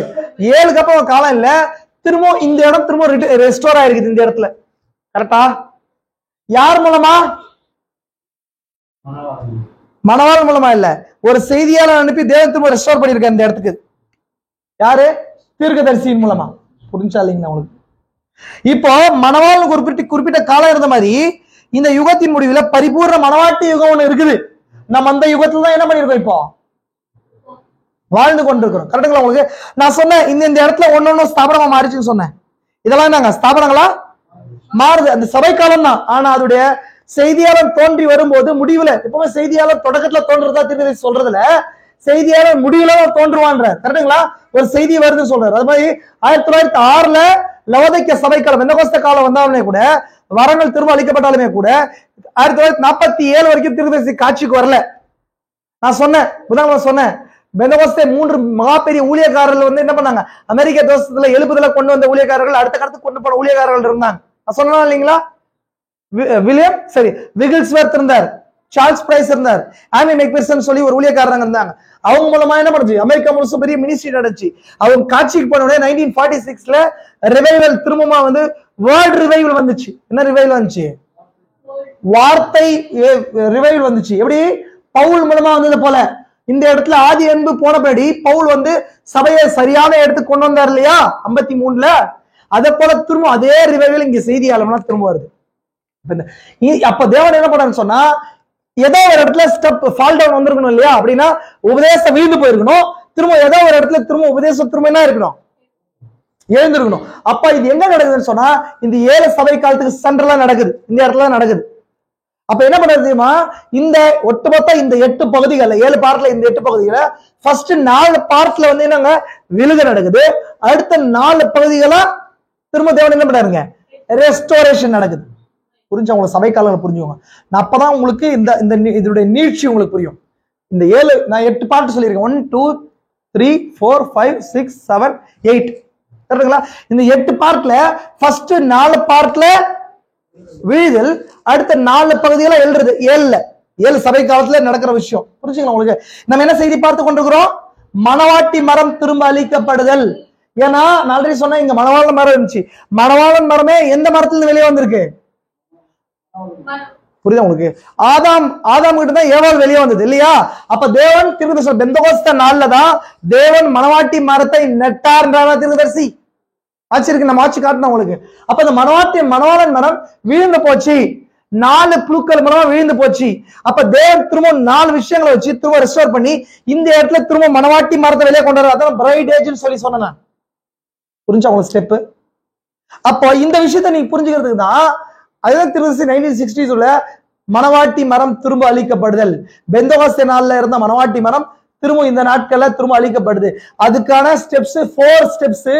டிக்ளைன் ஸ்டெப், டிக்ளைன்னா இறங்கு வரிசை. 4 step ascending step. Incline step ஏறு வரிசை. டிக்ளைன்னா கீழே இறங்குறது, இன்க்ளைன்னா ஏறுறது. அப்போ இறங்குச்சு ஒரு பக்கத்துல, இறங்குச்சு ஒரு பக்கம் ஏறிச்சு. அது எப்படி நடந்துச்சு, எந்த காலத்துல நடந்துச்சுன்றத நான் ஃபாஸ்டா சொல்லிடுறேன். புரிஞ்சா உங்களுக்கு? நீங்க நான் சொல்றதை இன்னும் விவரிச்சு சொன்னா நிறைய பாயிண்ட்ஸ் தேவைப்படும். நீங்க ஐயா முடிவின் சரி, இந்த மணவாட்டி மரம் திரும்ப அளிக்கப்படுதல், அதே போல 7 சபை காலங்கள், சபை காலங்களுடைய வியாக்கியானம், அதே போல 7 முத்திரைகள் இருக்கிற செய்திகள்லாம் சுருக்கி நான் சொல்றேன் உங்களுக்கு இன்னைக்கு. புரிஞ்சா உங்களுக்கு? இப்ப இது புரிஞ்சினா மட்டும்தான் எந்த காலத்துல சபையானது இருக்குது, நம்ம எப்படி போய் கொண்டிருக்கிறோம்ன்றத சொல்ல முடியும். நான் இப்ப சொன்னதே பல செய்திகளுடைய நீட்சி பார்க்க தான் உங்களுக்கு டிராயிங்க வரைஞ்சி சொல்லிட்டு இருக்கிறேன். ஏன்னா ஒரு செய்தி முடிஞ்சு இப்படி வரல, செய்தி இப்படி வரல. நல்லா கவனிங்க. இப்படி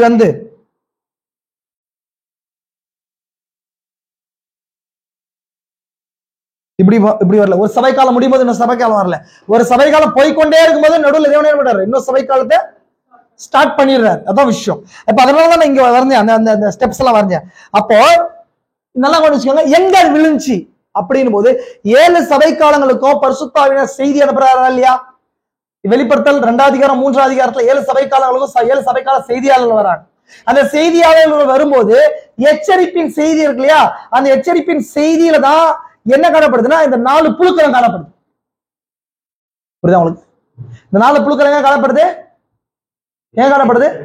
அந்த 7 சபை காலத்துல இருக்கிற எச்சரிப்பின் செய்தியில இந்த எச்சரிப்பு என்ன சொல்ற, இந்த புழுவால நீ பாதிக்கப்பட்டிருக்கிற.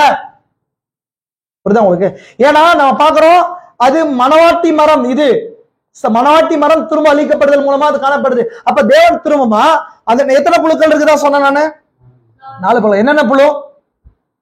பாமரம், கேங்கர்வா, லோகஸ்ட் இல்லைங்களா? இப்ப இந்த 4 புழுக்கள் மூலம் பச்சை புழு, வெட்டுக்கிளி, முசுக்கட்டை பூச்சி, கட்டையை அழிக்கிறதுக்கு, அப்புறம் பச்சை கிளி அப்படின்னு சொன்னா அது உள்ள பட்டை உள்ள போய் அழிக்கிறதுக்கு இல்லையா? இந்த 4 புழுக்கள் அப்படின்னா இந்த 4 ஒரே புழுவுடைய வெவ்வேறு வடிவம் சொல்லி சொல்றாரு. கரெக்டுங்களா?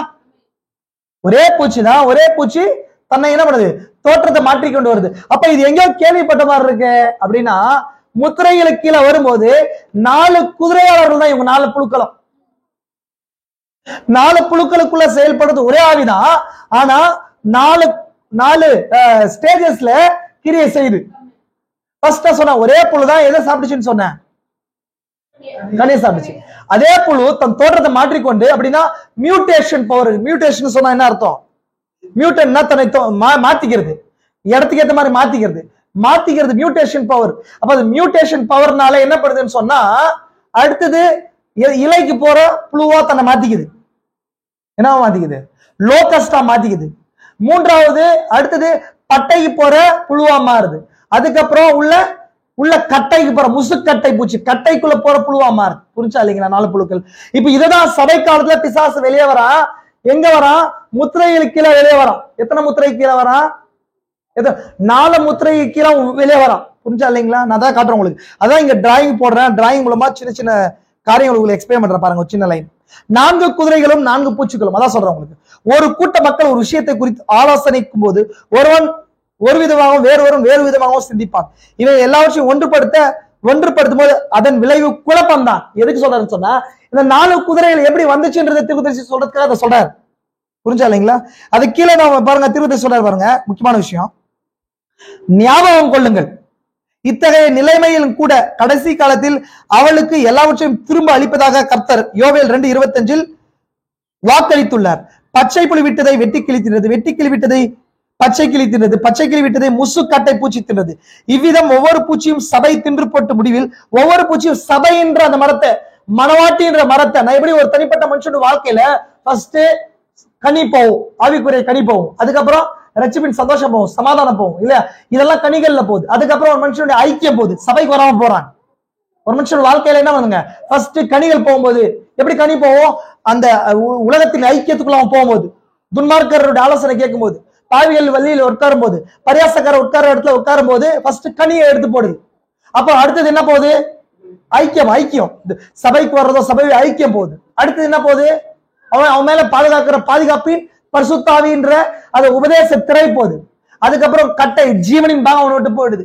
அப்ப அந்த மனுஷன் என்ன பண்ணாங்க? ஜீவனற்ற மனுஷனா போயிடுறான். அப்படிதான் ஒரு மனுஷன். கவனிங்க,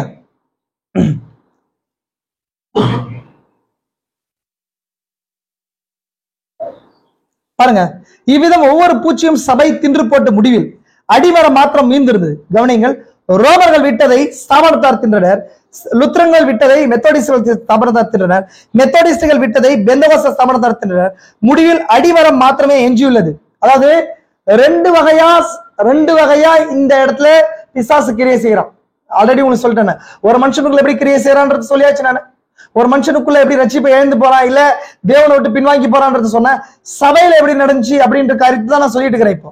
அப்ப சபை காலத்துல முதல் அந்த 4 சபை காலங்கள்ல எப்படி அது இழந்து போச்சு, நான் ஒட்டுமொத்த டோட்டல் ஜெனரேஷனையும் சொல்றேன், ஒரு சபை காலையில நடந்ததையும் சொல்றேன். நான் கவனிச்சு ரொம்ப இம்பார்ட்டன்ட் நான் சொல்றேன். அப்ப முதல் சபை காலத்துல வரும்போது பிசாசு எப்படி ஸ்டார்ட் ஆனான்றத சொல்றாருன்னு சொன்னா, ஃபர்ஸ்ட் நிக்கோலாய் மதஸ்தரின் வித்துல ஸ்டார்ட் ஆகுது. கவனிச்சுக்கிறீங்களா? ஃபர்ஸ்ட் நிக்கோலாய் வித்து, அதுக்கப்புறம் அது என்னவா மாறுதுன்னு சொன்னா போதகமா மாறுது. என்னவா மாறுது? போதகமா மாறுது. அதுக்கப்புறம் என்னவா மாறுது? சபையா மாறுது. 3 விஷயம். நிக்கோலாய் மதஸ்தரின் வித்து, அப்புறம் பிலேயாமின் போதகம், அதுக்கப்புறம் இயேசபேலின் மார்க்கம். இப்போ ஒரு சபை உருவாகுதுன்னா எடுத்தவொடனே சபையா உருவாகாது. ஒரு ஸ்தாபனம் உருவாகுது எடுத்தவொடனே ஸ்தாபனமா உருவாகுது. ஃபர்ஸ்ட் ஒரு நல்ல சபையில, தேவனால் வழிநடத்தப்படுற சபையில கிரியைகளா வருது. எப்படி வருங்க? நான் ஆல்ரெடி சொல்லியிருக்கேன். பெந்தகோஸ்தே சபையில ஸ்தாபனத்துல பவுல் போன பின்னாடி பவுல் சொல்றாரு, நான் போன பின்பு உங்களுக்குள்ளும் சிலர் எழும்பி மாறுபாடானவைகளை போதித்து சீஷரை தனக்குள்ள வசப்படுத்திக் கொள்வார்கள் சொல்றாரு. அப்போ ஆதி பெந்தகோஸ்தே சபை காலத்துக்கு அப்புறம் பவுல் செய்தியாளன் புறப்பட்டு போன பின்பு தான் சொல்றீங்க. இங்க டயக்ராம் வரைஞ்சேன். இங்க பவுல் 53 ஸ்டார்ட் ஆகுறாரு. பவுல் போன பின்னாடி என்ன நடக்குதுன்னு சொன்னா, இந்த இடத்துல என்ன ஸ்டார்ட் ஆகுது? வேலை அந்த இடத்துல ஆயர்களை பிஷப்ஸை ஏற்படுத்துற நிலை ஆதி பெந்தகோஸ்தே சபை காலத்துல நடந்துச்சு. சரி, எபேசு சபை காலத்துல நடந்துச்சு. பிஷப்ஸ் தலைவர்களை, சபைக்கு தலைவர்களை ஏற்படுத்தி கொள்ற நிலை வந்துச்சு. எப்படி வச்சுன்னு சொன்னா, சபைக்குள்ள பணக்காரர்கள் உள்ள நுழைஞ்சாங்க. அவங்க வரங்களையும் தேவனுடைய அடையாளங்களை வரங்களை எடுத்து போடாம மனுஷ ஞானங்களை ஏற்படுத்தி கொண்டு சபை தலைவர்களை ஏற்படுத்தி கொண்டாங்க. தலைவர்கள், இந்த சபைக்கு நான் தலைவர், அந்த சபைக்கு நான் தலைவர்கள் சொல்லி சபை தலைவர்களை பரிசுத்தாவி இல்லாம ஏற்படுத்தி கொள்ற நிலை உள்ள வந்துச்சு. புரிஞ்சா உங்களுக்கு? அப்ப பவுல் சொன்னது போல இந்த இடத்துல அது எப்படி வந்துச்சுன்னு சொன்னா, கிரியையா வந்துச்சு, போதகமா வரல. ஃபர்ஸ்ட் இப்ப ஒரு எக்ஸாம்பிள் சொல்றேன். ஒரு சபையில பாத்தீங்க சொன்னா white dress, pastor wife white dress போடுறாங்க வச்சுக்கோங்களேன், சபை போதகமே தேவையில்ல. ஃபர்ஸ்ட் கிரியையாவே அவளை பார்த்து எல்லாம் ஒயிட் ட்ரெஸ் போடுவாங்க இல்லைங்களா? அப்புறம் பாஸ்டர் வந்து ஒரு வேலையை செஞ்சார் பாட்னர், அதே மாதிரி சபை பாடும். அப்ப இதுதான் எப்படி ஸ்டார்ட் ஆகுது? பிசாசு எப்படி வருவாங்க? வார்த்தையில் இல்லாத கிரியையா ஸ்டார்ட் பண்ணுவோம் ஃபர்ஸ்ட். அப்ப அந்த கிரியையா ஸ்டார்ட் பண்ணி அடுத்த கட்டத்துக்கு எப்படி போவான்னு சொன்னா, அது ஒரு டாக்டரினா போதகமா மாறும். ஓ, எங்க சபையில எல்லாரும் ஒயிட் ட்ரெஸ் போட்டு வரணும், வெள்ளை சாரி கட்டு வரணும், எங்க சபையில இந்த மாதிரி ஒரு வார்த்தையில இல்லாத கிரியை, வார்த்தை இல்லாத கிரியை ஸ்டார்ட் பண்ணி வார்த்தையில் இல்லாத போதகத்துக்கு வந்து அப்புறம் வார்த்தையில் இல்லாத ஸ்தாபனமா மாறும். புரிஞ்சா உங்களுக்கு? இந்த பாயிண்ட் புரியுதா உங்களுக்கு? அப்ப இந்த ஒரு மனுஷனுக்குள்ள ஃபர்ஸ்ட் கிரியையா ஒரு மனுஷன் கிரியை பண்ணனா, கிரியை தேவனுடைய வெளிப்பாட்டு அடிப்படையில இருக்கிற கிரியையா இருக்கணும். ஏன்னா அந்த கிரியை போதகத்தின்படி கிரியா இருக்கணும். அந்த போதகம் தான் கிறிஸ்துடைய மனவாட்டி ஆகிய சபையை உருவாக்குது. ஃபர்ஸ்ட் நிக்கோலாய், நிக்கோலாய் என்ன அர்த்தம் தெரியுமா உங்களுக்கு?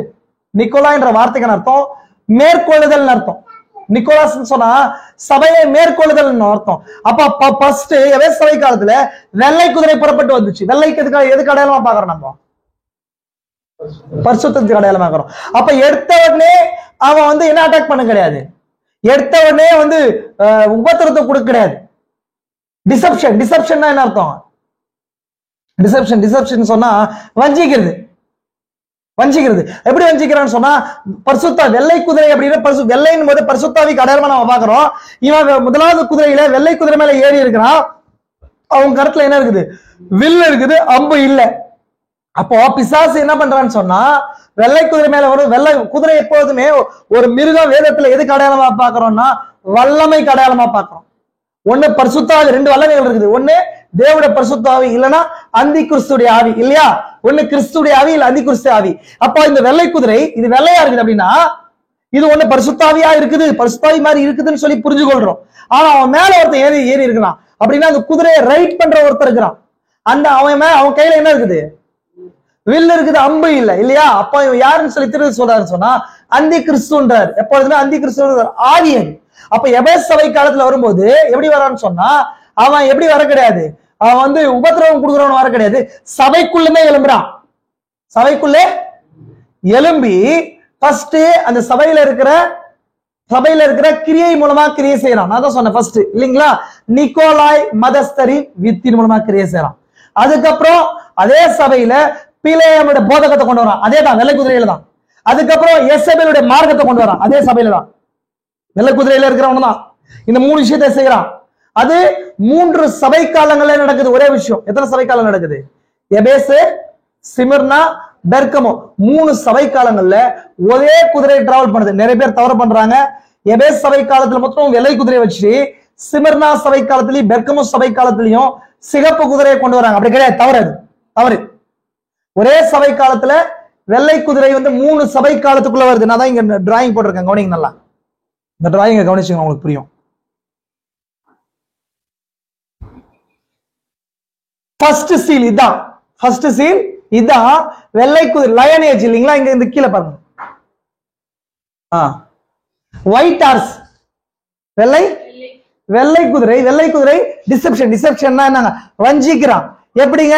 உள்ளே வந்து கிரி மூலமா வந்து அதுக்கப்புறம் போதகமா மாறி அதுக்கப்புறம் அதான் ஸ்தாபனமா மாறிடுச்சு. எடுத்த உடனே ஒரு ஸ்தாபனம் வராது. தீர்க்கதரிசி ஸ்தாபனத்துக்கு விரோதமா பைபிள் இருக்குது. தேவனுடைய வார்த்தை ஸ்தாபனத்துக்கு விரோதமா இருக்குது. எடுத்த உடனே பிசாசு ஸ்தாபிக்கப்படுறதுல கொண்டு வரது கிடையாது. ஃபர்ஸ்ட் கிரியின் மூலமா வந்து போதகத்தை கொண்டு வந்து அதுக்கப்புறம் அதுக்குன்னே ஒரு ஸ்தாபனத்தை உண்டு பண்றது, இல்லைங்களா? இன்னைக்கு செவன்த் டே அட்வென்டிஸ்ட்னு சொல்லி ஒரு ஸ்தாபனம் இருக்கு. இன்னைக்கு ஜெகோவா விட்னஸ் ஒரு ஸ்தாபனம் இருக்கு. இன்னைக்கு மெத்தடிஸ்ட் ஒரு ஸ்தாபனம் இருக்குது. அப்ப அந்த ஸ்தாபனம் தவறும் போது எடுத்த உடனே அவங்க என்ன பண்ண கிடையாது, ஓய்வு நாளுக்காக வர கிடையாது. நார்மலா நல்வழிக்காக வந்து கிரியைகள் மூலம் வந்து அது கூட ஒரு ஸ்தாபனமா அவங்க மாறிட்டாங்க. எடுத்த உடனே ஜெகோவா விட்னஸ் சொல்றவங்க அந்த பேர்ல வர கிடையாது. ஒரு சின்ன கிரியையா வந்துச்சு. அந்த நாமத்தை குறிச்சு கிரியை ஸ்டார்ட் ஆகி அதுக்கப்புறம் போதகமா மாறி அதுக்கப்புறம் அதுக்குன்னே ஒரு ஸ்தாபனம் வந்துருச்சு. புரிஞ்சா இல்லைங்களா? இது வரைக்கும் புரிஞ்சா? அப்போ ஃபர்ஸ்ட் ஒயிட் ஹார்ஸ் ரைடர் எல்லாம் வரும்போது ஃபர்ஸ்ட் என்ன பண்றான்னு சொன்னா, வெள்ளை குதிரையில வரும்போது ஃபர்ஸ்ட் ஏதாவது என்ன செய்யறான்னு சொன்னா, நம்ம மேல காட்டினவங்க எத்தனை சபை காலத்தை கவர் பண்ற பாருங்க. எத்தனை காலத்தை? பவுல், எரேனியஸ், மார்டின் சபை காலத்துல, நிக்கோலாய் மதஸ்தரின் வித்து, பிலேயனுடைய போதகம், எசபேலுடைய மார்க்கம், இங்கதான் ஸ்தாபனமா மாறிச்சு. கரெக்டா 3ஆம் சபை காலத்துல தான் ஸ்தாபனம் வந்துச்சு. 3ஆம் சபை காலத்துல ஸ்தாபனம் வந்துச்சு. எதுங்க? ரோமன் கேத்தலிக் சர்ச் ஸ்தாபிக்கப்பட்டுச்சு கிபி 325ல. இந்த இடத்துல பெர்கமோ சர்ச் ஏஜ்ல. கரெக்டுங்களா?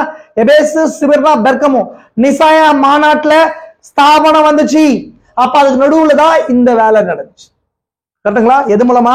இப்ப இந்த இடத்தை பாதுகாக்கிறதுக்கு தான் தேவனை தான் அனுப்புறாருங்க. நான் சொன்னேன், பிசாசு 4 புழுக்கள் மூலமா, அதாவது 4 தன்னுடைய ஜீவன் மூலமா எடுக்கிறத தேவன் தன்னுடைய 4 காரியங்கள் மூலமா எடுக்கிறாருன்னு சொன்னேன். கரெக்டுங்களா? சொல்லுங்க உங்களுக்கு. பிசாசு 4 புழுக்கள் மூலமா எடுக்கிறான். அப்படின்னா 4 குதிரைகள் மூலமா எடுக்கிறத 4 குதிரைகள் மூலம் 4 ஜீவன் மூலமா தேவன் கொடுக்குறாரு. கரெக்டுங்களா? அப்போ ஃபர்ஸ்ட் அவன் வந்து முதல் குதிரை மூலமா எடுக்கிற அந்த பாகத்தை அவரு லயன் மூலமா, லயன் லைஃப் மூலமா, அப்படின்னா சிங்க ஆவிக்கிரியை செய்யுது. அந்த காலத்துல சிங்கம் எதுக்கு அடையாளமா இருக்குது? தீர்க்கதரிசிக்கு அடையாளமா இருக்குது. சிங்காவி எதுக்கு அடையாளமா இருக்குது? கரெக்டுங்களா உங்களுக்கு? ஏன்னா பிளஷ், அதாவது பிளஷ சாப்பிடுறது, மீட்டை சாப்பிடுற உயிரி அது. அப்போ சிங்க ஆவி அந்த காலத்துல சபை காலத்துல செயல்படுச்சு. புரிஞ்சா இல்லைங்களா? இப்போ அந்த புழுக்களா பார்க்கும்போது என்ன நடக்குதுன்னு சொன்னா, புழுக்களா எடுத்து புழுக்களுக்குள்ள வரேன் நான், அது வாம்ஸ்குள்ள வரேன். இந்த வாம்ஸ்குள்ள வரும்போது இந்த முதல் அந்த 4 சபை காலத்துல ஃபர்ஸ்ட் என்ன நடக்குதுன்னு சொன்னா, டீட்ஸ், கிரியைகள் மூலமா. அந்த நான் தான் சொன்னேன் உங்களுக்கு, டீட்ஸ்னா என்னங்க? நற்கிரியைகள். இங்கிலீஷ்ல சொன்னா நற்கிரியைகள். நற்கிரியை மூலமா வந்துச்சு ஃபர்ஸ்ட் எபேசு சபை காலத்துல. அப்படின்னா கனி, அந்த சபையுடைய அந்த மரத்துடைய கனியை தூக்குச்சது. நிக்கோலாய் மதஸ்தரின் வித்து என்ன பண்ணுச்சுன்னு சொன்னா, டீட்ஸ், கிரியைகள் மூலமா ஃபர்ஸ்ட் வந்துச்சுன்னு சொன்னேன். அதான் வந்து பாமருவம் அப்படின்னு சொன்னா, முதல் பூச்சி என்ன பூச்சிவா இருக்குது? முதல் பூச்சி பச்சை புழு. அதான் படிச்சு கிரியைகள் மூலமா கிரியை செஞ்சுச்சு, ஃப்ரூட்டை தூக்கிடுச்சு சபையில. எதை தூக்குச்சு? ஆவியின் கனியை விட்டுச்சு. அடுத்தது சிவனா சபை காலம் வரும்போது அடுத்தது கிரியைகள், போதகமா, சேயிங்ஸ், போதகம், அதாவது உபதேசங்கள் மூலமா வந்துச்சு. புரியுது? கிரியைகள், உபதேசம், அப்புறம் டாக்டரின் மூலமா வருது. அதுக்கப்புறம் பாருங்களேன், லீவ்ஸ். அடுத்தது 2வது எதை தூக்குச்சு? ஐக்கியத்தை தூக்குது. புரிஞ்சா உங்களுக்கு? அதுதான் லோகஸ்ட் மூலமா. லோகஸ்ட்ன்றது என்னங்க? அது அதான் வெட்டுக்கிளி. வெட்டுக்கிளி மூலமா ஐக்கியத்தை தூக்குச்சு. 3வது கேங்கர்வாம். அதுதான் வந்து என்ன? பட்டை புழு. பட்டைன்றது டாக்டரின். நான் சொன்னா இல்லைங்களா, பட்டைன்றது எதுக்கு அடையாளப்படுத்து? நம்ம ஆல்ரெடி பார்த்தோம். போதகம். அதான் ஒரு சபை எதனால் ஆக்கப்பட்டிருக்கணும்? போதகத்தால் ஆக்கப்பட்டிருக்கணும். அந்த போதகத்தை தூக்கும் போது அந்த இடத்துல ஸ்தாபனம் வரும். தேவனுடைய உண்மையான வார்த்தை போதகத்தை தூக்கும் போது ஸ்தாபனம் மாறிடும். நான் சொன்னேன், நீங்க போதகம் உங்களுக்குள்ள சரியா இல்லாதபடி இருந்துச்சுன்னு சொன்னா நீங்கள் நிலையான மனிதனாக இருக்க மாட்டீங்க. நீ யோசிச்சு பாருங்க, ஏன் நம்ம கரெக்டா இல்ல, வார்த்தையில ஸ்திரமா இருக்க முடியல? நம்மளுடைய நிலை, நம்மளுடைய மைண்ட் வந்து அப்பப்போ ஏறுது இறங்குது. திடீர்னு நல்லா ஜபிக்கிறோம், திடீர்னு நல்லா சர்ச்சுக்கு வரோம், திடீர்னு ஆராதிக்கிறோம், திடீர்னு வந்து சோரான நிலைக்குள்ள போறோம். பிசாசு ஏன் கிரியை செய்யறானா, உங்களுக்குள்ள பட்டை பகுதி சரியா இல்ல, டாக்டரினலி ஸ்ட்ராங் கிடையாது. ஒரு சபை டாக்டரினலி ஸ்ட்ராங்கா இல்லைன்னா சபை ஆவிக்குரிய நிலையில விழுந்துரும். சபை பெருசா மாறலாம், கட்டிடத்துல பெருசா மாறலாம், கூட்டங்கள் வரலாம், ஆனா டாக்டரினலி ஸ்ட்ராங்கா இருக்கணும். அதுக்கான காரணம் நல்லா சபையில எந்த புழு வாம் கிரியை செய்யுது? கேங்கர் வாம், பட்டை புழு கிரியை செய்யுது. டாக்டரினலி சரியில்லை.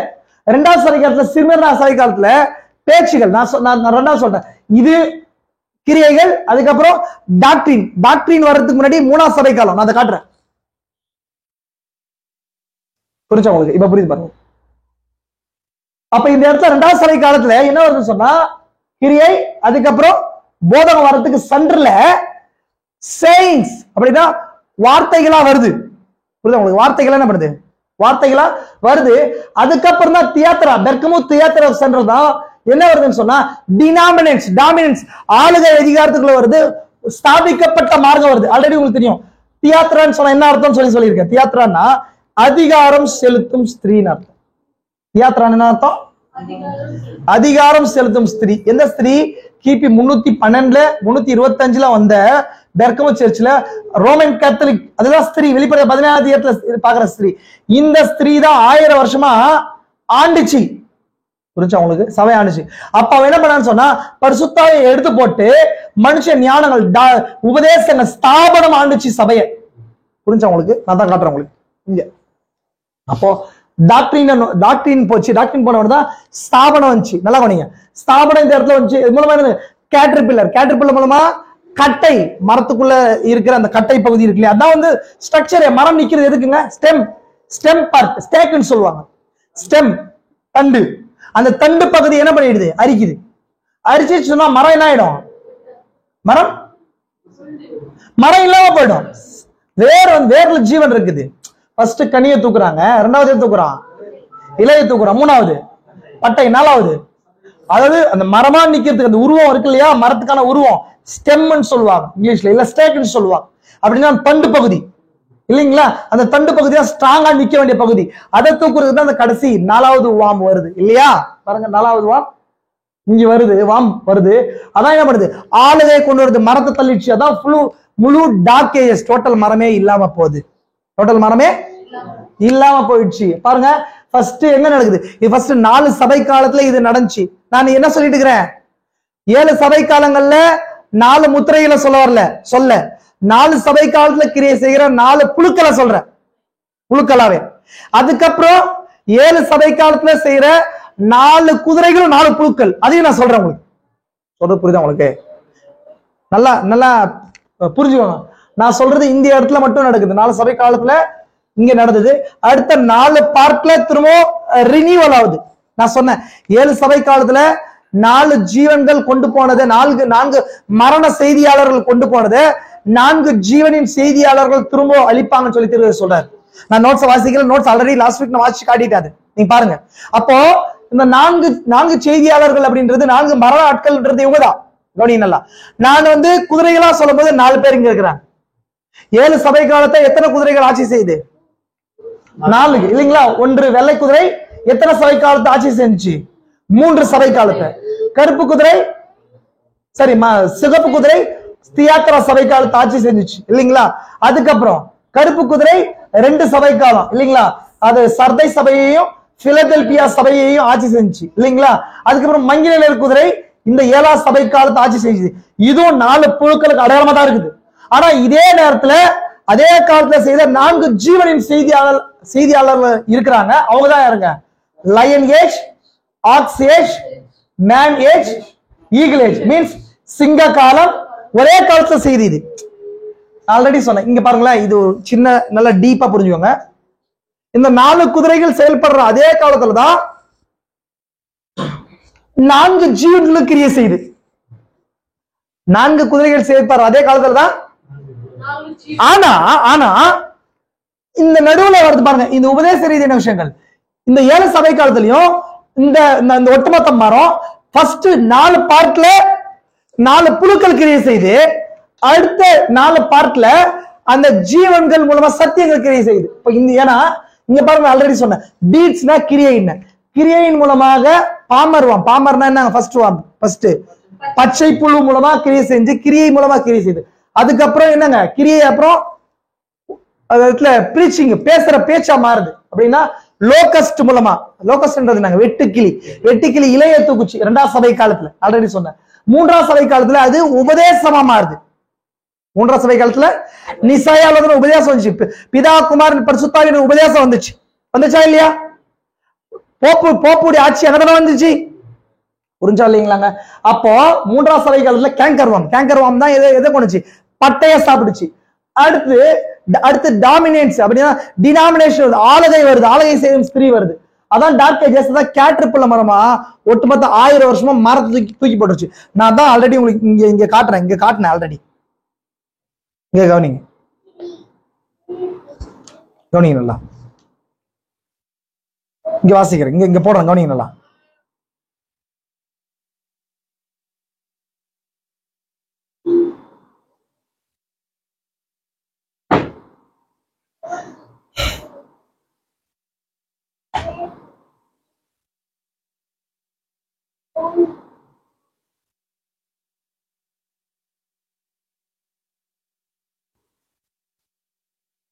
கவனிங்க நல்லா. இது எபேசு, சிமர்னா, பெர்கமோ, தியத்ரா. கவனிச்சுக்கோங்க நல்லா. இப்போ ஃபர்ஸ்ட் இந்த இடத்துல, நீங்க இந்த இடத்துல தான் பாருங்க, டீட்ஸ் மூலமா கிரியை செய்து. டீட்ஸ்னா கிரியைகள். ரெண்டாவது சேயிங், கிரியை சேயிங் சொன்னாங்க, பேச்சின் மூலமா கிரியை செய்து. அடுத்து டாக்டரின் வருது. அடுத்து டாமினன்ஸ், ஆளுகை வருது இல்லைங்களா? இதே இங்கதான் ஸ்தாபனமா மாறுது, டினாமினேஷன், ஸ்தாபனம். இப்போ இதுதான் ஃபர்ஸ்ட் புழு. என்ன புழு?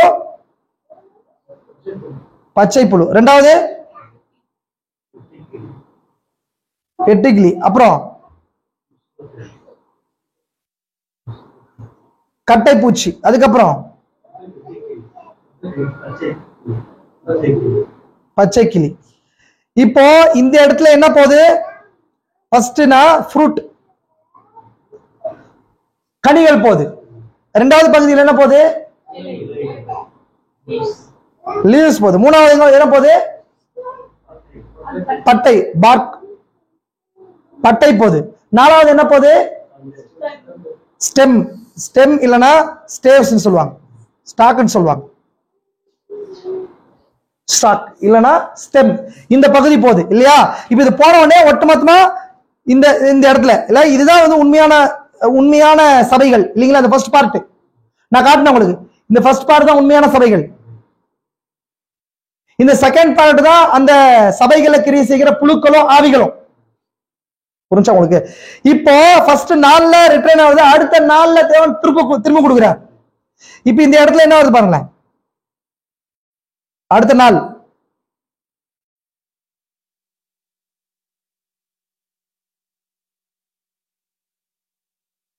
அடுத்த நாள்ல இங்க பாருங்களேன். ஃபர்ஸ்ட் இங்க இந்த ஃபர்ஸ்ட் பார்ட்ல இது தியத்ரா, சர்தை, பிலதெல்பியா, லவோதிக்கா. கரெக்டுங்களா? லவோதிக்கா கரெக்டுங்களா? புரியுங்க நல்லா. இப்ப இந்த இடத்துல ரெஸ்டோர் ஆகணும். இந்த இடத்துல என்ன ஆகணும்? திரும்ப இங்க இருந்த இந்த பகுதிகளாம் ரெஸ்டோர் ஆகணும்.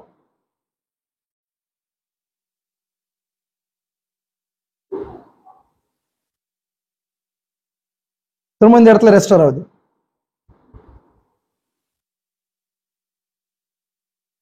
கரெக்டுங்களா? ஆனா இதே சபை காலத்துல இந்த இடத்துலயும் சாப்பிடுறது இருக்குது. திருப்பி சொல்றாரு, நான் பார்த்தோம். ரோமர்கள் விட்டதை யார் சாப்பிட்டாங்கன்னு சொல்றாரு? லுத்ரங்கள் சாப்பிட்டாங்க. லுத்ரங்கள் விட்டதை மெத்தோடிஸ்ட் சாப்பிட்டாங்க. மெத்தோடிஸ்ட் விட்டதை பெந்தகோஸ்தையினர் சாப்பிட்டாங்க. இப்போ இந்த ரெண்டாவது ஹாஃப்ல வந்து ஒட்டுமொத்த சபையில இருக்கிற ரெண்டு பகுதியும் நடக்குது. அது விஷயம் பாருங்க. நான் ஆல்ரெடி சொன்னேன். இந்த முதல் பகுதியில என்ன நடக்குது? சர்தை சபை காலத்தின் முதல் பகுதியில நீதிமானாக்கப்படுதல் செய்தி வந்துச்சு. கரெக்டா? சொல்லிட்டு போதான் உங்களுக்கு. நீதிமானாக்கப்பட்ட செய்தி. நீதிமானாக்கப்பட்ட செய்தி எதை கொண்டு வந்துச்சு? ஒரு மனுஷன் கிரியையினால நீதிமான் ஆக முடியாது, விசுவாசத்தினால் நீதிமான் ஆக முடியும்னு சொல்ல வந்துச்சு. அப்படின்னா இந்த கிரியைகள்ன்றது எந்த இடத்துல போச்சு? முதல் சபை காலத்துல அந்த புழு வந்து எதை சூடிச்சு? கிரியைகள் தொடுச்சு. சொன்ன நிக்கோலாய் மாசத்துல கிரியைகள். அப்ப இந்த கிரியைகள் போனது மூலமா, விசுவாசத்தின் மூலமா இந்த இடத்துல ரெட்ரைன் ஆகுது. கரெக்டா? ஒரே விஷயத்த புரிஞ்சுங்க. இரண்டாவது சபை காலம் வரும்போது பரிசுத்தமாக்கப்படுது. கரெக்டுங்களா? அப்போ இந்த இடத்துல விட்ட இந்த பகுதி இந்த இடத்துல ரெட்ரைன் ஆகுது. எதுங்க? இரண்டாவது சபை காலத்துல வெட்டுக்கிளியின் மூலமா வந்து இலைகள் போன பகுதியை திரும்பமா ரெட்ரைன் ஆகுது. என்ன சபை காலத்துல? பரிசுத்தமாக்கப்படுதல் மூலமா. அதுங்க பரிசுத்தமாக்கப்படுதல். அதுக்கப்புறம் வரங்கள். கரெக்டுங்களா? அடுத்தது இவரு ஜான் வெஸ்லி காலத்துல பரிசுத்தமாக்கப்படுதல் வந்துச்சு இல்லைங்களா? அதுக்கப்புறம் பெந்தகோஸ்தே காலத்துல, அதாவது லவோதிக்கா சபை காலத்துல வரங்கள், பரிசுத்தாவின் வரங்கள் புதுப்பிக்கப்பட்டுச்சு இல்லைங்களா? அப்ப சபையில ஒட்டுமொத்த போய் டாக்டரின் எல்லாம் போயிடுச்சு இல்லையா? டோட்டலா போனோடனே பரிசுத்தாவியே இல்லாம போயிடுச்சு. இந்த இடத்துல பரிசுத்தாவுடைய வரங்கள் கிரியை செஞ்சு. கரெக்டுங்களா? அப்ப அந்த வரங்கள் திரும்பமா இந்த இடத்துல என்னாச்சு? இந்த இடத்துல ரிட்டர்ன் ஆகுது. அப்போ இந்த நாலு இடத்துல போன பகுதி இந்த 4 இடத்துல ரிட்டர்ன் ஆகுது. கரெக்டா? நான் சொன்னேன் இந்த ஃபர்ஸ்ட் 4 இடத்துல போச்சு. எது? கிரியைகள் மூலமா, பேச்சுகள் மூலமா, டாக்டரின் மூலமா, டாமினன்ஸ் ஆளுகை மூலமா. இந்த ஆளுகை வரும்போதுதான் மரத்துடைய பட்டை போகுது இல்லையா? நான் தான் சொன்னேன் உங்களுக்கு. இந்த இடத்துல இலை போகுது, இலை. இந்த இடத்துல என்ன போகுது? சரி, கனி போகுது, அப்புறம் இலை போகுது, அதுக்கப்புறம் பட்டை போகுது, அதுக்கப்புறம் கட்டையில தண்டு. அப்போ இந்த 4 பகுதிகளை இங்க கீழே இருக்கிற 4 பகுதிகள் ரெட்டைன் பண்ணுது. கரெக்டுங்களா உங்களுக்கு? அப்படின்னா இந்த இடத்துல நீதிமானாக்கப்படுதல், பரிசுத்தமாக்கப்படுதல், பரிசுத்தாவின் அபிஷேகத்துக்கு மூலமா ரெட்டைன் திரும்ப வருது. ஆனா தீர்க்கதரிசி சொல்றாரு, நீதிமானாக்கப்படுடைய செகண்ட் ஹாஃப்லயும் சாப்பிட்டு அந்த கனி கிரியை செஞ்சான். எங்கங்க? எபேசு சபை காலத்துல இல்ல, நீ சிமிர்னா சபை காலத்துல 2வது பகுதியிலையும் கனி கிரியை செஞ்சு. எது? இவங்க ரோமர்கள் விட்டத. அதுக்கப்புறம் இங்க திரும்ப இந்த இடத்துல, அதாவது ஒட்டுமொத்தமா கிரியை செஞ்சது ரோமர்கள். கரெக்டுங்களா? இந்த இடத்துல ரோமர்கள் இல்லையா? ரோம்.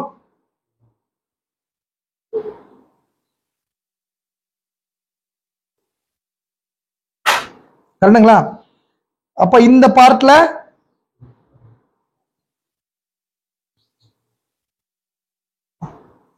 லூத்ரன்ஸ், இந்த இடத்துல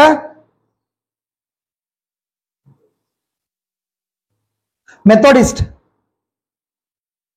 இந்த இடத்துல பெந்தகோஸ்தல். அப்போ இந்த சபைக்காலங்களுடைய முதல் தொடக்கத்துல ஜீவன்கள் வந்தாலும் அந்த சபைக்காலம் டினாமினேஷன் மாறும்போது அதுவே புலிக்கலாம் மாறி சாப்பிட ஆரம்பிக்குது. கரெக்டுங்களா? அப்போ இந்த 7ஆம் சபை காலத்துல என்ன நடக்குது? இங்க பாருங்க, இங்க நினைச்சீங்களா? இந்த பெந்தகோஸ்தே, இந்த கூட்டம் பெந்தகோஸ்தே. அப்ப தேவன் இந்த கடைசி மனவாட்டி யுகத்துல எல்லாத்தையும் தீர்மானிக்கணும். இந்த காலத்துடைய வெயிட்டே ரொம்ப ஜாஸ்தி. நான் தான் சொன்னேன். இப்போ அதுதான் நான் திரும்ப இந்த டிராயிங் குள்ள போறேன். மேல இருக்கிற பகுதிக்கு போறேன். கவனிங்க நல்லா.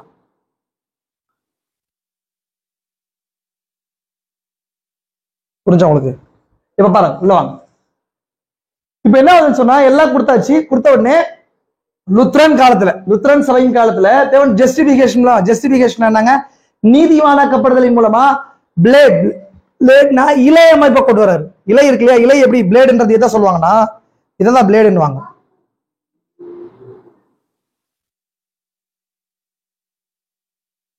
இந்த பிளேட் அமைப்புன்னு. இந்த மேல வருது இல்லைங்களா? இலை இப்படி வருது இல்லையா? இலை தளிர் வருது இல்லையா? இதுதான் பிளேட் அமைப்புன்னு சொல்லுவாங்க. பிளேடுன்னுவாங்க அந்த பிளான்ட்ல. இப்போ இங்க பாருங்க, அது பிளேடுன்னு சொல்லுங்க. இந்த பகுதிகள். அடுத்தது 2வது பாத்தீங்கன்னு சொன்னா ஸ்டேக் அண்ட் டெசல் அப்படின்னு சொன்னா தண்டும், அதுக்கப்புறம் இருக்கிற தண்டு மேல இருக்கிற பகுதிகளும் வருது. வெஸ்லியன் மூலமா, யாரு? ஜான் வெஸ்லி மூலம் பரிசுத்தமாக்கப்படுதல் மூலமா திரும்ப ரிட்ரெயின் ஆகுது. அடுத்தது லவோதிக்கேயா சபை காலத்துல ஷக் அண்ட் அஸ்க் அப்படின்னு சொன்னா மேல இருக்கிற அந்த பட்டுக்குஞ்சத்துக்கு மேல இருக்கிற அந்த இது இருக்கு பாருங்க, கோதுமை கதிரை தாங்குற பகுதி. பெந்தகோஸ்தே தீர்க்கதரிசி என்ன சொன்னாரு? ஷக், கோதுமை பதர் ஒப்பிடுறாரா இல்லைங்களா? அப்ப நமக்கு தேவையான பகுதி என்ன சொன்னா கோதுமை. அந்த கோதுமை சொன்னா பெந்தகோஸ்தேயுடைய லவோதிக்கேயா சபை காலத்திலயும் அடுத்தது என்ன இருக்குது? இது ரெண்டும் ஒரே சபை காலம். ஆல்ரெடி சொன்ன உங்களுக்கு என்ன சொன்னேன்? இது ரெண்டும் ஒரே சபை காலம். இதுக்கு நடுவுல இந்த லவோதிக்கேயா என்ன ஆச்சு? ஸ்தாபனமா மாறிடுச்சு இந்த இடத்துல. ஆனா இதே இடத்துல இங்க பிரைடேஜ் இருக்கு இல்லையா? நான் பிரைடேஜ் போட்டிருக்கேன். இது ஒரே சபை காலம் எடுத்துக்கொள்ளப்படுதல் இருக்கும். இந்த இடத்துல பிரைடேஜ் இருக்கு. இந்த இடம்னா ஷக் அண்ட் அஸ்க் அப்படின்னு சொன்னா என்ன இருக்குது? பதர். இந்த பதர் இருக்கு இல்லைங்களா? பெந்தகோஸ்தே தான் பதரா இருக்குது. அந்த பெந்தகோஸ்தே வரங்கள், அந்த வரங்கள் திரும்ப அளிக்கப்படுதல் இருந்து பிரைடேஜ், ஃபுல்னஸ் ஆஃப் வேர்ட் வரணும். Opening of the word. பாருங்க, baptism of the Holy Ghost, restoration of the gift, பரிசுத்த ஆவி திரும்ப அளிக்கப்படுதல் நடந்துச்சு இந்த இடத்துல. ஆனா இது வந்த பின்னாடி இது ஸ்தாபனமா மாறிடுச்சு. இந்த லவோதிக்கேயா பெந்தகோஸ்தேக்கள் ஸ்தாபனமா மாறிடுச்சு. ஆனா அதோட அடுத்த பகுதியா பிரைடேஜ் வருது. பிரைடேஜ்ல ஓபனிங் ஆஃப் தி வேர்ட்ல திரும்பமா முழுசா வருது. புரிஞ்சா உங்களுக்கு? அப்ப இதுதான் என்ன பண்ணுச்சுங்க? சபை காலத்துடைய காரியத்துல நடந்துச்சு. இது நான் மேல் பகுதியில சொல்றேன். அடுத்த லைன்ல சொல்றேன், கவனிச்சுக்கோங்க நல்லா. இது அடுத்த லைன்ல இந்த எபேசு சபை காலத்துல ஃப்ரூட் போச்சு. நான் ஆல்ரெடி சொல்றேன். எபேசு சபை காலத்துல என்ன போச்சு? ஃப்ரூட் போச்சு. அதுக்கப்புறம் இலை போச்சு. அதுக்கப்புறம் பார்க்னு சொன்னா என்னங்க? பட்டை போச்சு. அதுக்கப்புறம் ஆர்ட் அப்படின்னா மரத்துடைய ஆர்ட் என்ன இருக்குது? தண்டு பகுதி, அது போயிடுச்சு. அதுக்கப்புறம் தேவன் திரும்பத்தெல்லாம் ரிட்ரை பண்ணாரு இல்லையா? அதுதான் தீர்க்கதரிசி என்ன பண்ணாரு சொன்னா, வித்து பதருடன் சுதந்திரவாளியா இருப்பதில்லை அப்படின்றதுல 3 பெண்களை எடுக்கிறார். நீங்க செய்தி போய் வாட்ச் பாருங்க. 3 பெண்களை எடுக்கிறார். ஒன்னு ஆகார், இன்னொன்னு சாராள், மூன்றாவது மரியாள். 3 பேர் எடுக்கிறார். 3 பேர் எடுக்கிறார். அப்படின்னா 3 சபைகளை குறிக்கிறா இல்லையா? இப்ப அதுதான் தீர்க்கதரிசி இந்த இடத்துல ரெட்ரைன் ஆகுது. என்ன ஆகுது? ஆகார் மூலமா எதை கொண்டு வருதுன்னு சொன்னா, இந்த ஆங்கிள்ஸ், டியூஷன் சொன்னா ஆங்கிள்ஸ், இதை கொண்டு வராரு. ரெண்டாவது நரம்புகள் சொல்லுவாங்க. ஒரு ஒரு ஒரு ஒரு மனுஷன்ல முக்கியமான விஷயம் என்ன சொல்றாங்க? நரம்புகள் தான் என்ன பண்ணுது? நம்மளுடைய ஸ்ட்ரென்த். நரம்புகள் இல்லாம தான் என்ன பண்ண முடியாது? நமக்கு இயங்க முடியாது. நரம்புகள் தான் இயக்கத்துக்கு காரணம். மூளையிலிருந்து நம்மளை இயங்க வைக்கிறதுல காரணமே தான். கை இப்படி ஓபன் பண்றோம்னா nerve system, central neuro system தான் காரணம் இல்லையா? நரம்புகளை கொண்டு வருது ஆகார் மூலமா. அதாவது அடுத்தது பாருங்க, ஃபிளஷ்னா என்னங்க? சதை பகுதி. இது எங்க பாக்குறோம்? ஆல்ரெடி போன வாரத்துக்கு முந்தின வாரம் இந்த செய்தி நான் எடுக்கும் போது இது தேவன் என்ன பண்ணாருன்னு சொன்னா, எசேக்கியேல் தீர்க்கதரிசி புத்தகத்துல 4 பகுதிகள் மூலமா உலர்ந்த எலும்புகளை கொண்டு வராருன்னு சொன்னா இல்லையா? முதல்ல என்ன வருது? எலும்புகள் இருக்கு. எலும்பு மேல நரம்புகளும் சதையும் தோலும், அதுக்கப்புறம் ஜீவன் வருதுன்னு சொன்னா இல்லையா? ஃபர்ஸ்ட் என்ன வருது? எலும்புகள் இருக்கு. அதுதான் வெறும் எலும்பு கூடு இருக்கு. ஸ்கெலிட்டன், எலும்பு கூடு இருக்கு.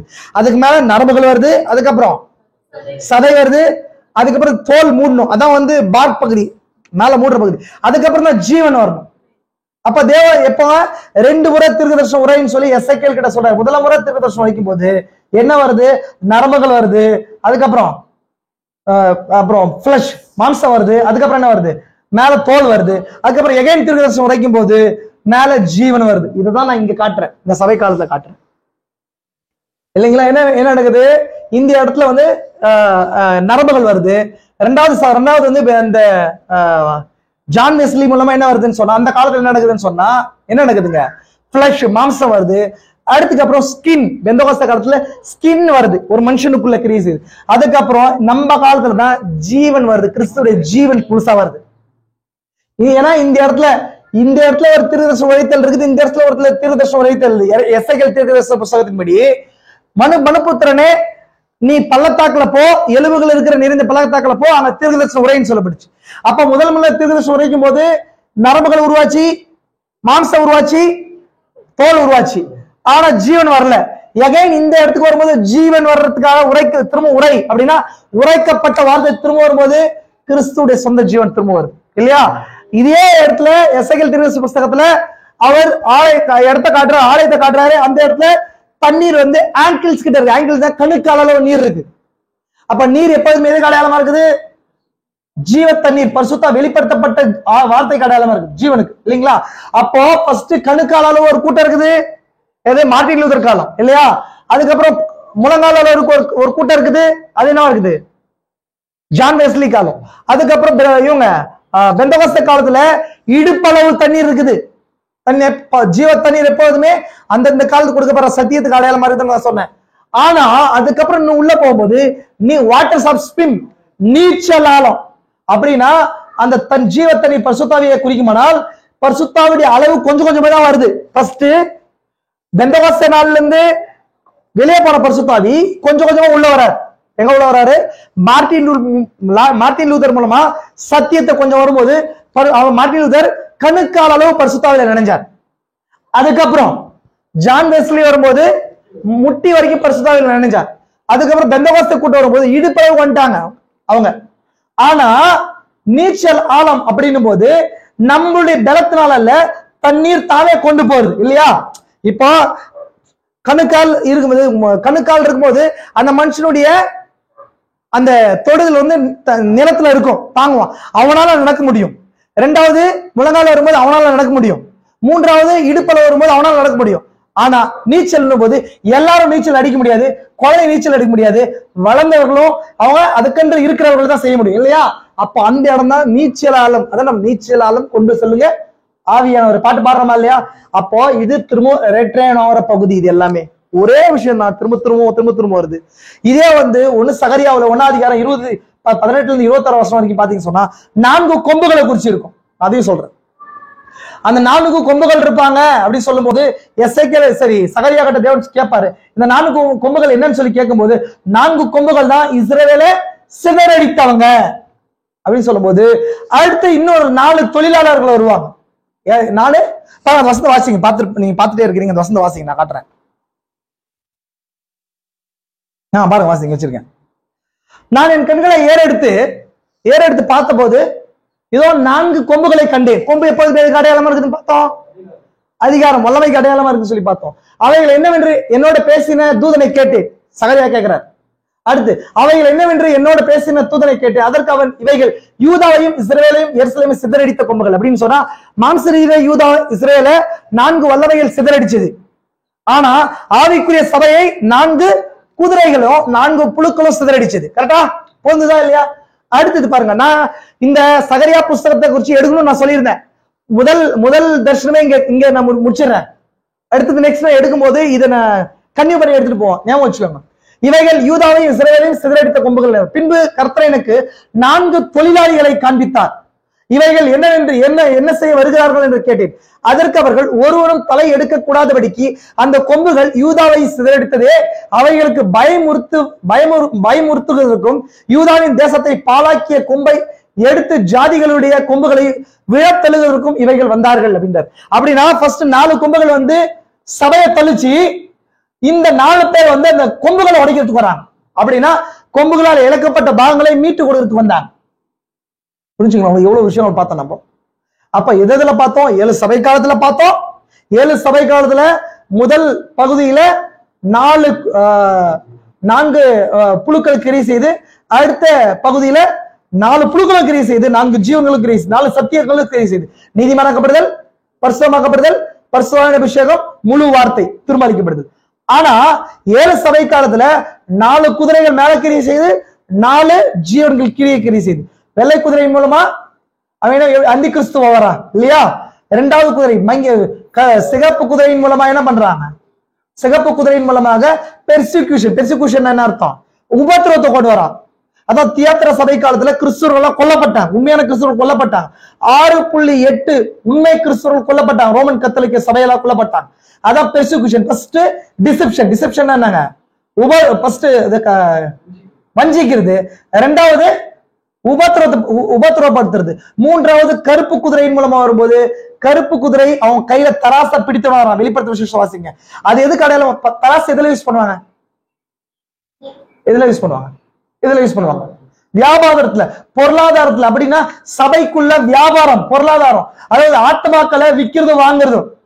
மீன்ஸ் என்னன்னு சொன்னா, நீங்க ரட்சிக்கப்படணும்னு சொன்னா சபைக்கு இவ்வளவு காசு கட்டணும், உன் பாவங்கள் மன்னிக்கப்படணும் அவ்வளவு காசு கட்டணும்னு சொல்லி ரோமன் கத்தோலிக்க சர்ச் உத்தரிக்கும் ஸ்தலம் அப்படின்ற ஒரு கான்செப்டை கொண்டு வந்து, ஒரு உபதேசத்தை கொண்டு வந்து, பரிசுத்தாவி மூலமாக, இயேசு கிறிஸ்து ரத்தத்தின் மூலமாக பாவ அறிக்கையை பெறதுக்கு பதிலாக சபைக்கு காசு கட்டுறது மூலமா, கிரியை செய்யறது மூலமாக என்ன பண்றான்?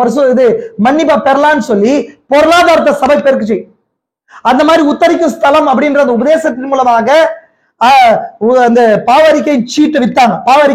பாவரிக்கை வேணுமா, இவ்வளவு அமௌண்ட் கட்டு.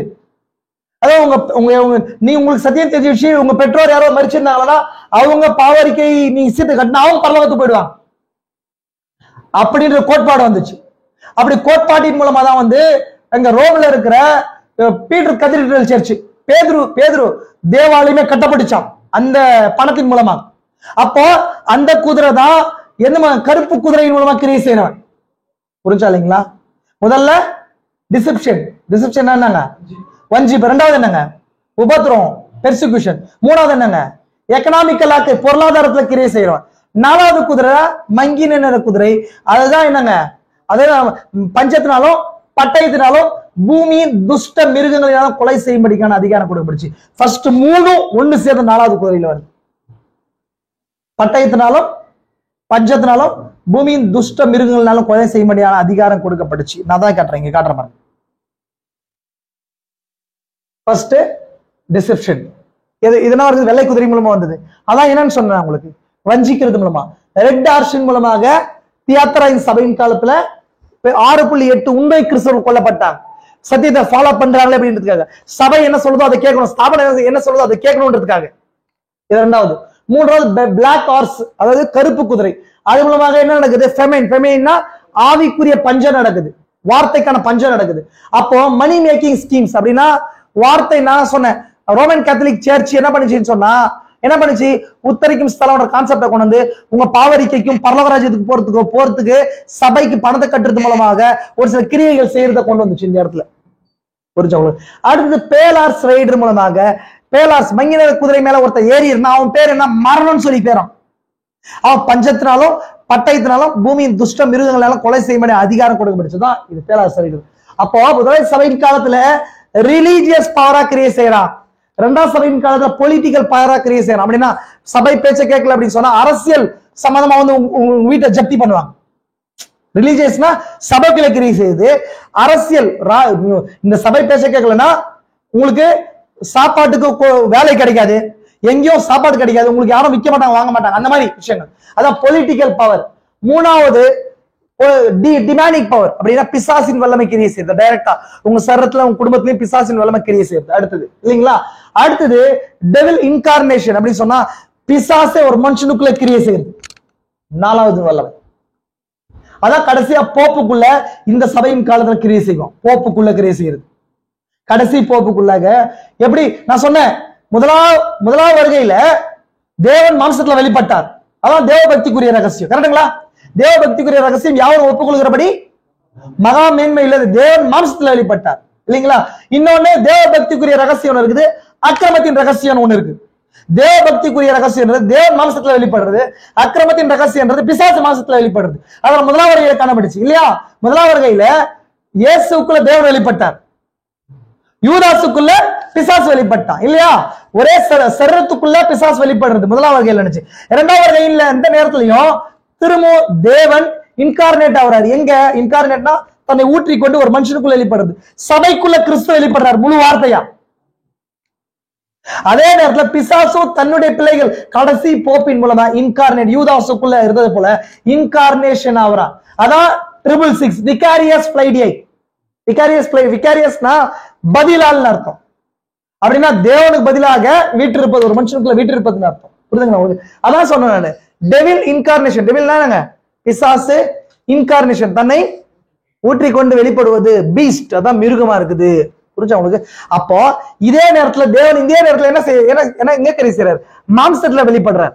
இதே நேரத்துல தேவன் என்ன பண்றாருங்க, மாம்சத்துல வெளிப்படுறார். நான் சொன்னேன் 4 ஜீவன்கள், 4 மரண செய்தியாளர்கள் எடுக்கிறத 4 ஜீவனின் செய்தியாளர்கள் கொடுக்குறாங்க, 4 புழுக்கள் எடுக்கிறத 4 வகையை தேவன் திரும்ப கொடுக்கிறார் இல்லையா. அப்போ 4 சத்தியங்கள் கிரியைகள் மூலமாக, அந்த வார்த்தை பிரசங்கங்கள் மூலமாக, உபதேசத்தின் மூலமாக, அதே டாமினன்ஸ் ஆளுகை மூலமா போறது திரும்பமா தேவன் என்ன பண்றாரு, நீதிமானாக்கப்படுதல், பரிசுத்தமாக்கப்படுதல், பரிசுத்தாவின் அபிஷேகம் முழு வார்த்தை மூலமா திரும்ப கொடுக்கிறார். நான் ரொம்ப ஃபாஸ்டா சொல்லிட்டேன், ஏறக்குறைய 5 செய்தி மூலமா எடுக்கிற உபதேசத்தை ஃபாஸ்டா சொல்லியிருக்கேன் நான். புரிஞ்சா உங்களுக்கு? நீங்க திரும்ப வீட்டுல போய் கேளு இந்த காரியத்தை. நான் ஏன் ஃபாஸ்டா சொல்றேன், கண்டிப்பா புரியும், மனவாட்டிக்கெல்லாம் புரியும். நான் அடுத்த செய்திகள் எடுக்கும்போது இதுடைய கனெக்ஷன் தான் எடுக்க போறேன். நான் எதுவுமே செய்தி வாசிக்கல, ஏன்னா செய்தி வாசிச்சா டைம் ரொம்ப ஆயிடும் சொல்லிட்டு நான் எல்லாம் ஃபாஸ்டா சொல்லிட்டேன். எல்லாம் நோட்ஸ் எல்லாம் இருக்குது. கருத்தவங்களை ஆசிரியத்துக்கும் ஜெபம் பண்ணுங்க. நிறைய விஷயங்கள் ஒரு சின்ன ரீகால் பத்திரலாம், எல்லாம் ரீகால் பத்திரலாமா? எத்தனை சபை காலம் இருக்கு? 7 சபை காலம் இல்லையா. எத்தனை செய்தியாளர் இருக்கிறாங்க? 7 செய்தியாளர் இருக்கிறாங்க. எத்தனை ஆவிகள், ஜீவனின் ஆவிகள் கிரியை செய்து? 4 ஜீவன். எத்தனை மரண ஜீவன்கள் செயல்படுது? 4 குதிரைகள், சிங்கம், காளை, மனுஷன், கழுகு. இது 4 ஜீவனின் ஆவிகள்.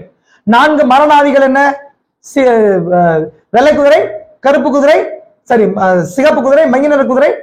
இந்த 4 குதிரைகளுக்கு செயல்படுது இல்லைங்களா. அப்போ ஃபர்ஸ்ட் என்ன செய்யறான், நிக்கோலாய் மதஸ்தர் வித்து பிழையனுடைய போதகம், ஏசேபேலுடைய மார்க்கம், இது மூலமா கிரியை செய்து எடுக்கிறான். அந்த கனிகளை எடுக்கிறான், முதல்ல கனிகளை எடுக்கிறான், அதுக்கப்புறம் இலையை எடுக்கிறான், அதுக்கப்புறம் பட்டை எடுக்கிறான், அப்புறம் தண்டு பகுதியை எடுக்கிறான். அப்போ மனவாட்டி மரம் இழந்து போன பாகத்தை திரும்ப நீதிமானாக்கப்படுதலின் மூலமா, பரிசுத்தமாக்கப்படுதலின் மூலமா, பரிசுத்தாவின் மூலமா, அதுக்கப்புறம் வார்த்தை முழு வார்த்தை திறக்கப்படுதல் மூலமா இல்லைங்களா. உபதேச கட்டமைப்பு அதுதான். புரிஞ்சுங்களா? அடுத்தது 4 காரியங்கள் அப்படின்னு சொன்னா தேவன் திரும்ப அழிக்கப்படும் போது 4 எங்க எஸ்ஐகள் தீர்க்கதரிசி புஸ்தகத்துல உலர்ந்த எலும்பின் பள்ளத்தாக்குள்ள தேவன் கொண்டு போறாரு. எப்படி திரும்ப கொடுக்குறாரு அப்படின்னா, ஃபர்ஸ்ட் நரம்பு கொடுக்கப்படுது, அப்புறம் சதை பகுதி கொடுக்கப்படுது, அதுக்கப்புறம் தோல் பகுதி கொடுக்கப்படுது. அப்படின்னா ஒரு சரீரம் உண்டாயிடுச்சு. ஆனா ஜீவன் இருக்குதானா? ஜீவன் இல்ல. அதுக்கு திரும்ப தீர்க்கதரிசனம் உரைக்கணும். அதான் இந்த காலம்.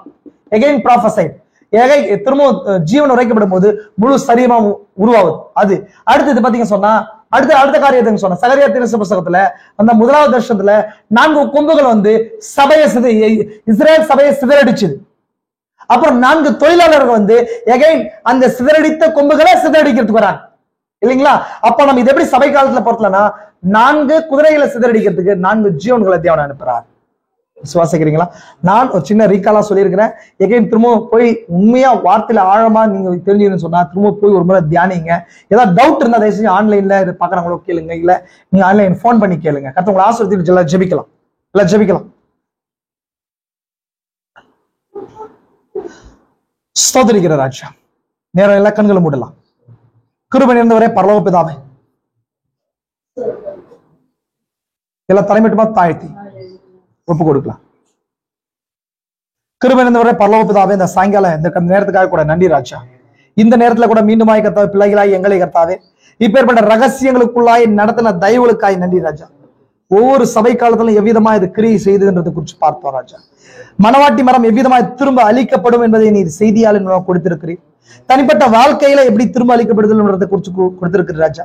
அந்த 7வது முத்திரை திறக்கப்படும் போது மீண்டுமாய் எல்லாமே திரும்ப அளிக்கப்படுகிறது. எங்க ஜீவன் திரும்ப அளிக்கப்படுகிறது ராஜா. நாங்க இழந்து போன பகுதிகள் திரும்ப அளிக்கப்படுகிறது. அதே போல உபதேசம் திரும்ப அளிக்கப்படுகிறது. எங்களுக்கு கிரியைகள் திரும்ப அளிக்கப்படுகிறது ராஜா. இதனால அது வெளிப்படுத்தின தயவுகளுக்காக நன்றி ராஜா. அநேக காரியங்களை வெளிப்பாடுகள் மூலமா பேசியிருக்கிறேன் அப்பா. நீர் கர்த்தாவே, நீரே நம்முடைய வார்த்தையின் வியாக்கியானியா இருக்கிறேன். நான் அல்ல, பிள்ளைகளுக்குள்ளாய் வந்து நீர் வியாக்கியானப்படுத்த வேண்டுமா என ஜெபிக்கிறோம். அப்ப வந்த பிள்ளைகளை கண்ணோக்கி பாருங்க ராஜா. வராதவருடைய இருதயத்துல நீர் பேசுங்க, வெளிப்பாடுகள்லாம் நிரப்புங்க ராஜா. என்னை தரமேட்டுமா தாழ்த்துக்கிறேன் ராஜா. வந்த ஒரு பிள்ளைகள் இந்த வார்த்தைகளை தியானிக்க கிருபையை கூட்டி கொடுங்க. இவைகளுக்கு தான் இவருடைய இருதயத்துல நல்ல நிலத்துல விழுந்த 100 மடங்கு பலனை கொடுக்கத்தக்கதாய் மாறட்டும். சிறியர்கள் முதல் வாலிபர்களுக்கும் பெரியவர்களையும் ஆசிர்வதிங்க. வந்திருக்கிற பிள்ளைகளை கண்ணோக்கி பாருங்க அப்ப. அந்த வீடுகளில் இருக்கிற எல்லா பிரச்சனைகளையும் எடுத்து போடுங்க. வியாதியை வந்துட்டு விளக்குவேன், வேதனைகளை எடுத்து போடுவேன் சொல்லி இருக்கிறீர். வாதையின் கூடாரத்தை நெருங்காது, பொல்லாப்போன நேரிடாது என்று சொல்லப்பட்ட வார்த்தைகள் அவர்களுடைய வாழ்க்கையை நிறைவேறுகிற தயவுகளுக்காய் நன்றி ராஜா. இன்னும் இந்த கூட்டம் பெருகட்டும் ராஜா. இந்த வார்த்தையில் இருக்கிற கூட்டமாய் மாறட்டும். இந்த வாரம் முழுவதும் நடக்கப்போற ஆராதனைகளுக்காக நன்றி ராஜா. பிள்ளைகள் வேலைகள் போகும்போது, அப்ப படிக்க போகும்போது, குடும்பத்துல இருக்கும்போது ராஜா நம்முடைய தெய்வ கிருபைகளுடைய ஆட்கொள்ளட்டும் ராஜா. பரிசுத்த காரம் இவர்களோடு கூட இருக்கட்டும் ராஜா. இவர்களுக்குள்ள செய்யப்படுகிற எல்லா பொல்லாத கிரியைகள், எல்லா சந்தேகத்தின் ஆவிகள், பயத்தின் ஆவிகள், எல்லா விக்கிரக ஆராதனை ஆவிகள் ராஜா இயேசு கிறிஸ்து நாமத்தில் கடினப்பட்டு ராஜா. பிள்ளைகளை கர்த்தாவே ஆவிக்குரிய ஜெயத்தை கட்டளையிடுகிறோம் ராஜா. பலப்படுத்துங்க, பெரிய காரியங்கள் செய்யுங்க. பிள்ளைகளின் வீட்டுல எண்ணெயின் பாத்திரமும் மாயின் பாத்திரமும் ஆசீர்வதிக்கப்பட்டு ராஜா. அப்பா சுகத்தின் ஆவி கிரியை செய்யட்டும். குடும்பத்துல சந்தோஷ சமாதானம் கிரியை செய்யட்டும். சந்தோஷத்தை குலைத்து போடுகிற ஆவிகளை இயேசு கிறிஸ்து நாமத்தினால் கடினப்படுத்துகிற ராஜா. பெரிய காரியம் செய்யுங்க. இந்த குடும்பத்தின் பலிப்பீடங்கள் கர்த்தாவே செப்பனிட்டு ராஜா. அந்த குடும்பத்துல கர்த்தாவே நல்ல ஒரு ஆட்டுக்குட்டி அடிக்கப்பட்டு அதை புசிக்கிற பிள்ளைகளா மாறட்டும். ஆசீர்வதிங்க, பெரிய காரியம் செய்யுங்க. இயேசு கிறிஸ்துவின் பரிசுத்த நாமத்திலே ஆமென். கர்த்தராகிய இயேசு கிறிஸ்துவின் கிருபை, அவருடைய இரக்கம், அவருடைய சந்தோஷ சமாதானம், அவருடைய எடுத்துக்கொள்ளப்படுதலுக்கு ஏற்ற வெளிப்பாடுகள் உங்களோடும் என்னோடு கூட அவருடைய எடுத்துக்கொள்ளப்படுதல் வரைக்கும் தங்கி தாபரிக்கட்டும். ஆமென்.